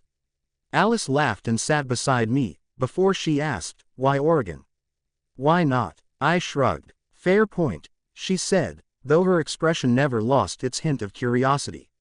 I sighed and turned my eyes back to the mountain on the horizon. When you guys left last year, I started apparating a little more often. Sometimes I just needed to escape forks, so I'd move from state to state, finding different places to clear my head. This was one of my favorites. It was close enough that I only needed to make one jump plus, it's beautiful. It is, she agreed softly. There was a slight pause then, as if she wanted to continue, but wasn't sure whether she should. I suppose her intrigue won out because, in my periphery, I saw her turn her head, and she asked, "Where else did you travel to?" I smiled. "All over the place really. Some days I'd stick to the neighboring states, other days I'd keep jumping until I was on the other end of the country. One of my favorite places was the Teton National Park in Wyoming. I used to watch the sun setting behind the mountains. There's this great winding river there. The light reflected off it in the most incredible way, and the sky always used to look like it was on fire. It was striking. Once, I even jumped all the way to Florida. To see your mother." "Actually," I answered, unable to hide my embarrassment as the color filled my cheeks, "I kind of snuck into the Magic Kingdom in Orlando to watch the fireworks. I was bored." Alice broke into a fit of giggles. When she finally managed to regain some measure of control, she looked at me incredulously. "Are you pulling my leg, Bella?" "No." "Ha." She laughed hysterically. "That's brilliant. I can't believe you never told me that. It's a good job Emmett doesn't know.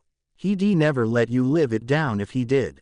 "Hey," I said, a little annoyed, "they were nice." The music was a little much, granted, but it still gave me something to do. "Did you meet Mickey?" she said teasingly, her mouth twitching at the corners.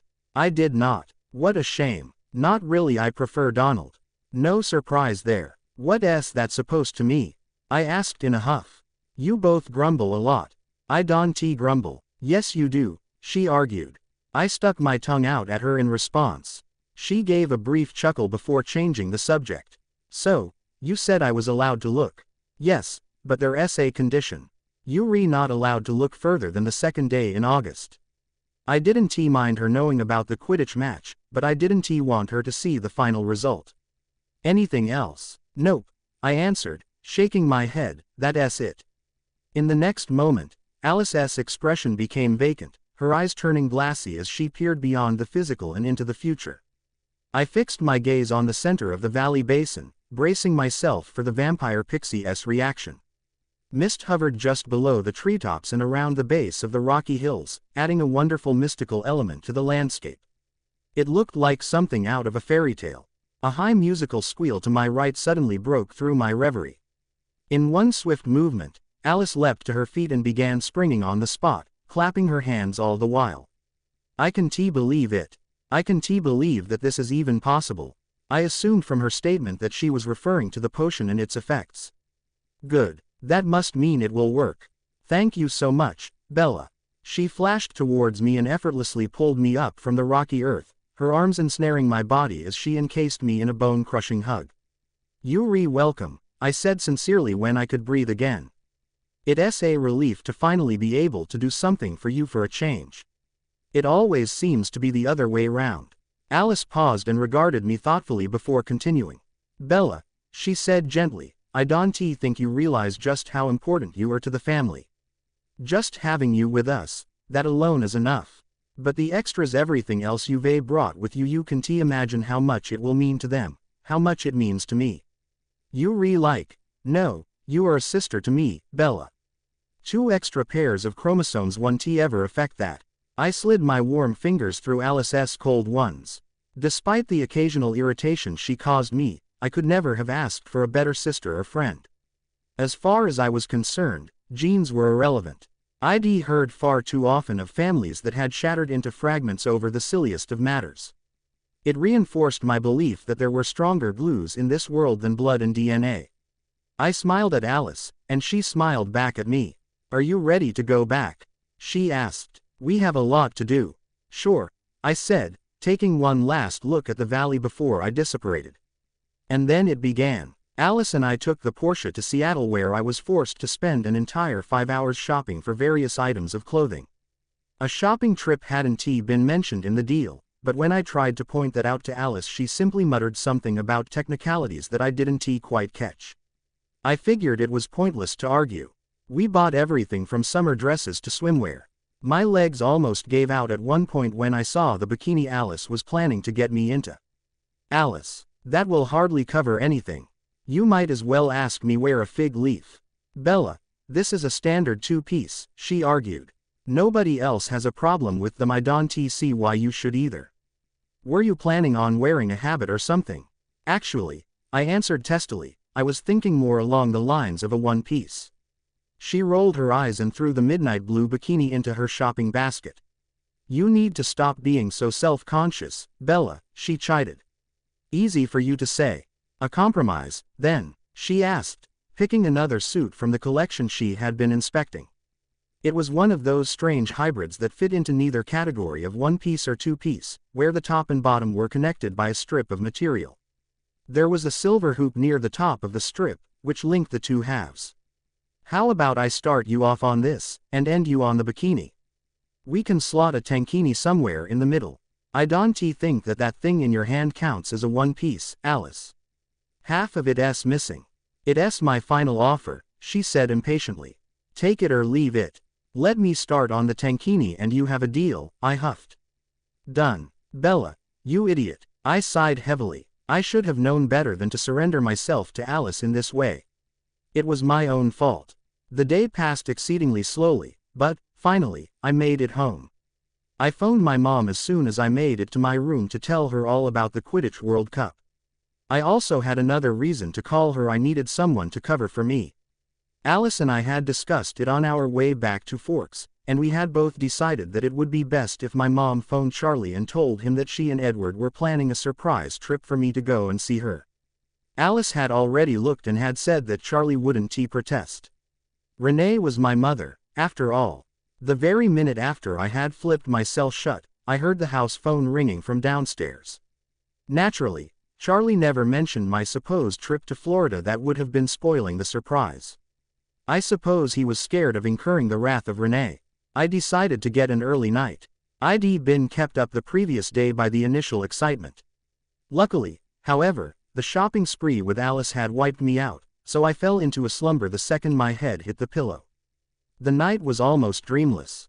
The only one I could remember was that which had caused me to start awake at 7 in the morning. In my dream or nightmare, more like I had been strolling along a deserted beach. The sun was shining overhead, causing the azure waves to sparkle in the light. Then, as I looked out to sea, 7 heartbreakingly beautiful faces broke the surface, their bodies rising slowly out of the water as they approached me. Edward led them, and in my happiness at seeing him I ran forwards, ready to jump into his arms. He recoiled, though, and looked at me as if I was something disgusting, like the kind of thing you didn't want to find beneath your shoe.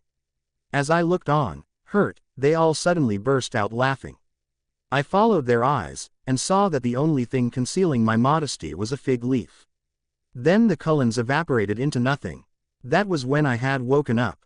Clearly, my subconscious hadn't been so willing to let go of the anxieties brought about by the scary bathing suits, and I didn't want to have the same constant worries and insecurities ruining my holiday. The only way to ensure my sanity, it seemed, was to refuse point blank to wear anything other than a full one-piece. I hastily ate my bowl of cereal and ran back upstairs to brush my teeth and dress. I slid on a simple white cotton t-shirt and a pair of jeans, before I apparated to the Cullen house once again. Alice, I called. It's no use, Bella, she said walking gracefully down the stairs. You're wearing the suit whether you like it or not. But it will make me feel extremely uncomfortable. I even had a nightmare. I know, she finished. She sighed and shook her head, her expression exasperated. What exactly is it you're afraid of, Bella? I figured I may as well be honest with her. It was pointless trying to avoid the issue. It's Edward, I admitted, feeling the heat immediately rush to my face.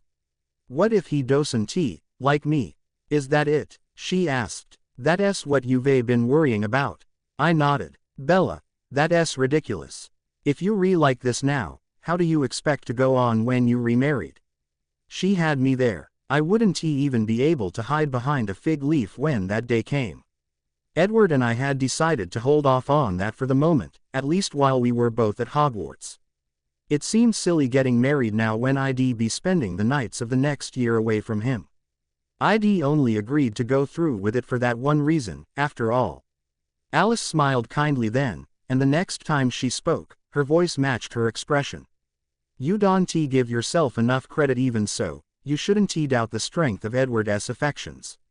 I don't doubt those. Nor should you disregard the fact that he is permanently frozen in the body of a male teenager at that. I know he is a gentleman, Bella, but trust me, you have absolutely nothing to worry about in that department. Are you sure? I asked, a little unconvinced. I am a psychic, aren't I? She laughed. He won't be able to take his eyes off you, I guarantee it, especially if the suit you wear first is the one I told you should. The hybrid. Yup. I bit my lip. Some trust, please, Bella. Fine, I said, giving up. She clapped her hands happily, satisfied by her victory. So what do you want to do today? She asked. Have you already finished organizing everything? I questioned, knowing I shouldn't really be surprised.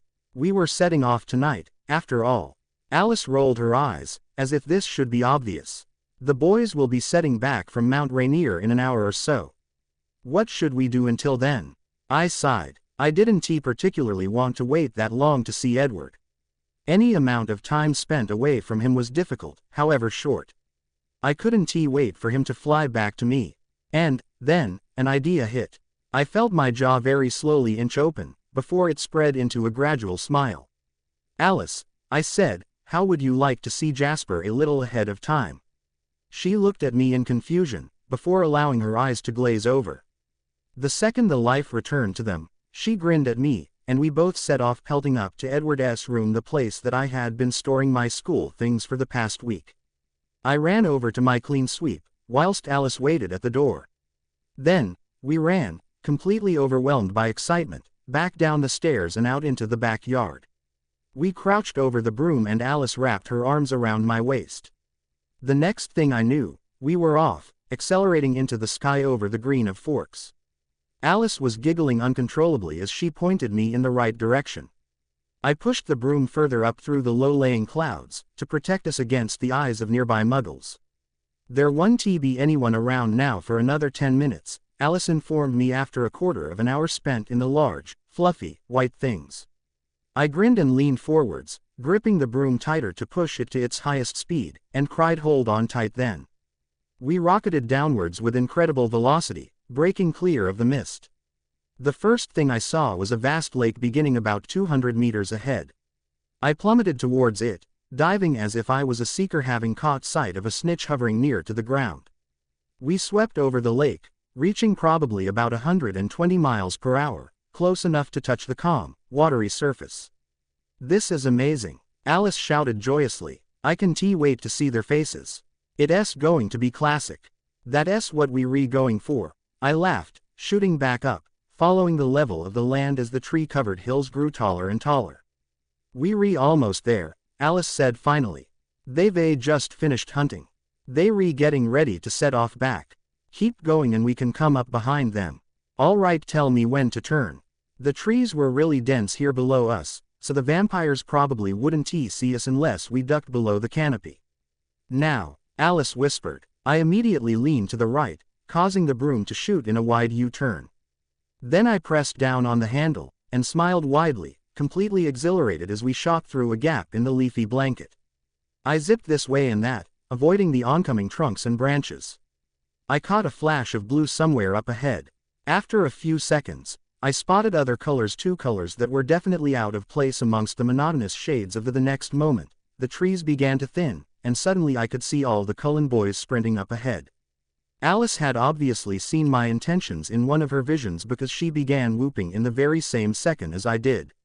The boys turned so quickly that my eyes couldn't catch it. All I knew was that their faces were each worth 1,000 words, eyes wide like golf balls, and jaws hanging low. We zoomed past them in a flash, the entire thing a blur to my eyes. I discerned Emmett's booming laughter over the whooshing in my ears, and Jasper's voice as he wondered aloud at how I was managing to dodge the trees so easily. When my eyes flicked to the side, I saw that Edward had resumed his sprint and was running beside me, his lips spreading into a breathtaking smile. This is my stop, Alice cried. She swung her legs over the edge and slid off the broom. I shot forwards, leaning slightly to the left so that I was flying directly in front of Edward. I lowered the broom even closer to the ground, and looked quickly over my shoulder. "Get on," I commanded with a smile, feeling like some kind of crazy biker trying to pick up an innocent target. Edward ran up behind me, easily slipping onto the back, and circled his arms around my waist, kissing me on the cheek as he did so. We blasted upwards through the canopy, soaring back towards the lake. When we had gained enough altitude, I sent us plummeting downwards. The entire thing was like one long roller coaster ride, and the adrenaline was doubled because I was with Edward. The others couldn't keep up with us, not because they couldn't travel as quickly as my clean sweep. On the contrary, they would have outstripped it easily in a race, but they had to go around a few very sizable obstacles, whereas I could just zoom over them. "You really do compensate in the air," Edward said in my ear, incredulously. I never would have believed it. "It's been too long since I practiced. I am going to have to do this more often if I am going to make the house team this year," I explained. "You going to try out?" "Yep, Quidditch is the best. I can't wait to see that," he admitted. I smiled and pushed the broom on faster. We touched down in the Cullens' back garden at least 5 minutes before we saw the others leaping over the river towards us. "That was sweet, Bella," Emmett said, his eyes on my broomstick. "I get dibs on next ride. Fancy taking me up?" "Sure," I smiled, "or I could just teach you how to do it yourself. It will go faster if you alone." I probably should have rethought what I was going to say before I said it, because, somehow, I managed to lose my entire afternoon to instructing the family on how to handle a broomstick. It didn't take them long to pick it up, but they all wanted to have a go, including Carlisle and Esme. I didn't mind, of course, but it would have been nice to enjoy some time alone with Edward before Alice and I sprung the news that we were heading off to Australia that night. Finally, twilight arrived, and Edward offered to take me home. "Actually, Edward, she's not going home," said Alice, who came to stand alongside me. "She's not." "Nope. Are you taking her hostage again, Alice?" Emmett sniggered. "Nope. She's not staying here either." "Well, then, where is she going?" "Australia," I said matter-of-factly, taking out my wand and pointing it at the tent, which instantly collapsed and folded itself neatly, before flying through the air into my waiting hands. "It's not for another 5 days yet, though, Bella," said Edward, clearly confused. "What's not for another 5 days?" asked Rosalie. "Why is she talking about going to Australia, Alice?" Jasper questioned, turning to his wife, who was wearing a mischievous smile. Alice didn't respond. Instead, she waited for me to pull the ministry envelope from my pocket and take out the letter. I opened it up and held it up in front of me, knowing that each vampire would be able to read the small, elegant script from where they stood. There was one brief moment of silence, the wave of exhilaration and delight suspended, before the Rosalie, Emmett and Jasper crashed about me, each of them demanding further information. "Are you serious? We going to watch Quidditch?" asked Emmett. "And we get executive seats," said Rosalie. "You knew about this, Edward?" Jasper questioned. "I found out a couple of days ago," he answered. "Apparently, so did Alice. And I didn't find out until after you went hunting, so you're not allowed to complain." Jasper grinned madly, whilst Emmett ran about the garden waving his hands in the air as he jumped around like an idiot. He seemed so happy that I half expected him to start dancing. Luckily, I was spared from that sight, but I was subjected to a bear hug which almost crushed my ribcage and internal organs. "Emmett, can't breathe." "Oh, sorry," he said, placing me back on my feet.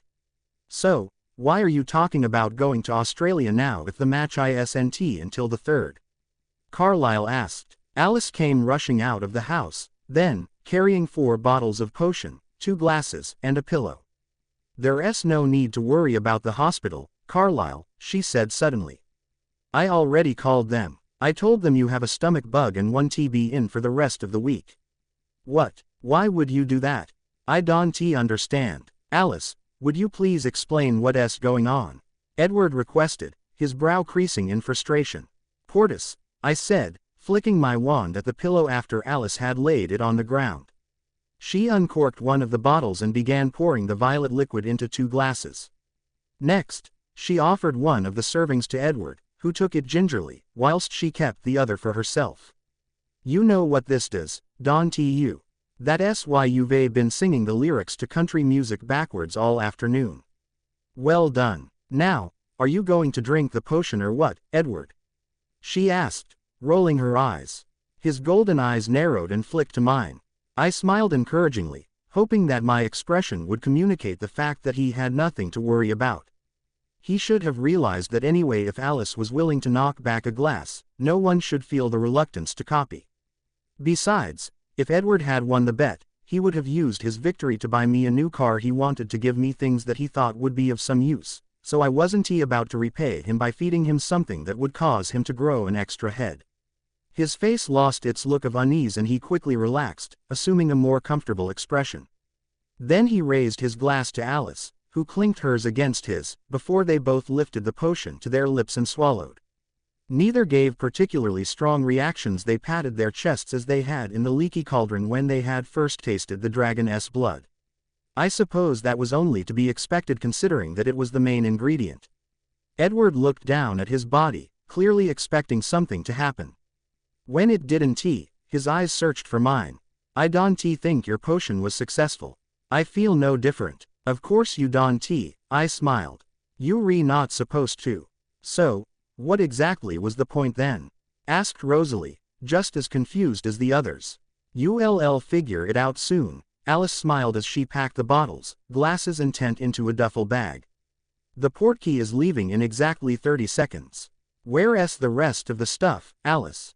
I asked as I touched my index finger to the pillowcase, confused by our lack of luggage. It's all in the tent, she explained. I put it all away last night. Will someone please tell me what's going on? Demanded Rosalie. You'll find out soon enough. Touch the portkey. The Cullens quickly obeyed the psychic vampire, and waited for the hooking sensation to pull us into the swirl of color. The pillow began to glow slightly, and then we were soaring into the dizzying rainbow, spinning madly as if caught up in a powerful twister, until we eventually crashed into the dusty earth. I pulled myself to my feet to observe my surroundings. We were stood at the top of a tree-covered slope, shaded by the overhanging branches of the plant life. The trees certainly weren't dense enough that they completely sheltered the hill from the rays of the sun though, and I could easily see the bright blue of the sky above me. Alice, there are humans nearby. This isn't exactly your best idea. It's midday for God's sake. Edward complained. His sister ignored him, pulling the tent from the bag and laying it out on the ground, whilst I moved in a circle around the outside of our area, waving my wand in complicated motions and casting the necessary spells. All done? Asked Alice. Yep. They won't come inside the perimeter nor will anyone be able to see us from the outside. That's all right. We won't have any problems finding our way back.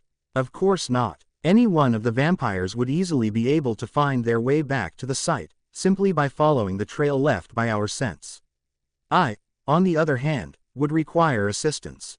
Would someone please tell us what the hell we're doing here? In fact, would someone please tell us where here is? Rosalie shouted, finally losing her temper. Alice huffed and turned to face her sister. I quickly aimed my wand at the tent, satisfied as it erected itself. We are currently in Burleigh Heads in Queensland, Rosalie, Alice explained calmly, and we are here because Bella thought it would be a nice gesture to give us a decent vacation. What's your idea of a decent vacation? Sitting on a shady hill, listening to other people having fun in the sun. She marched over to a spot near to the edge of the perimeter which was exposed to the wonderful golden light. It reflected off her in the usual way, casting the familiar rainbows like the skin of a goddess.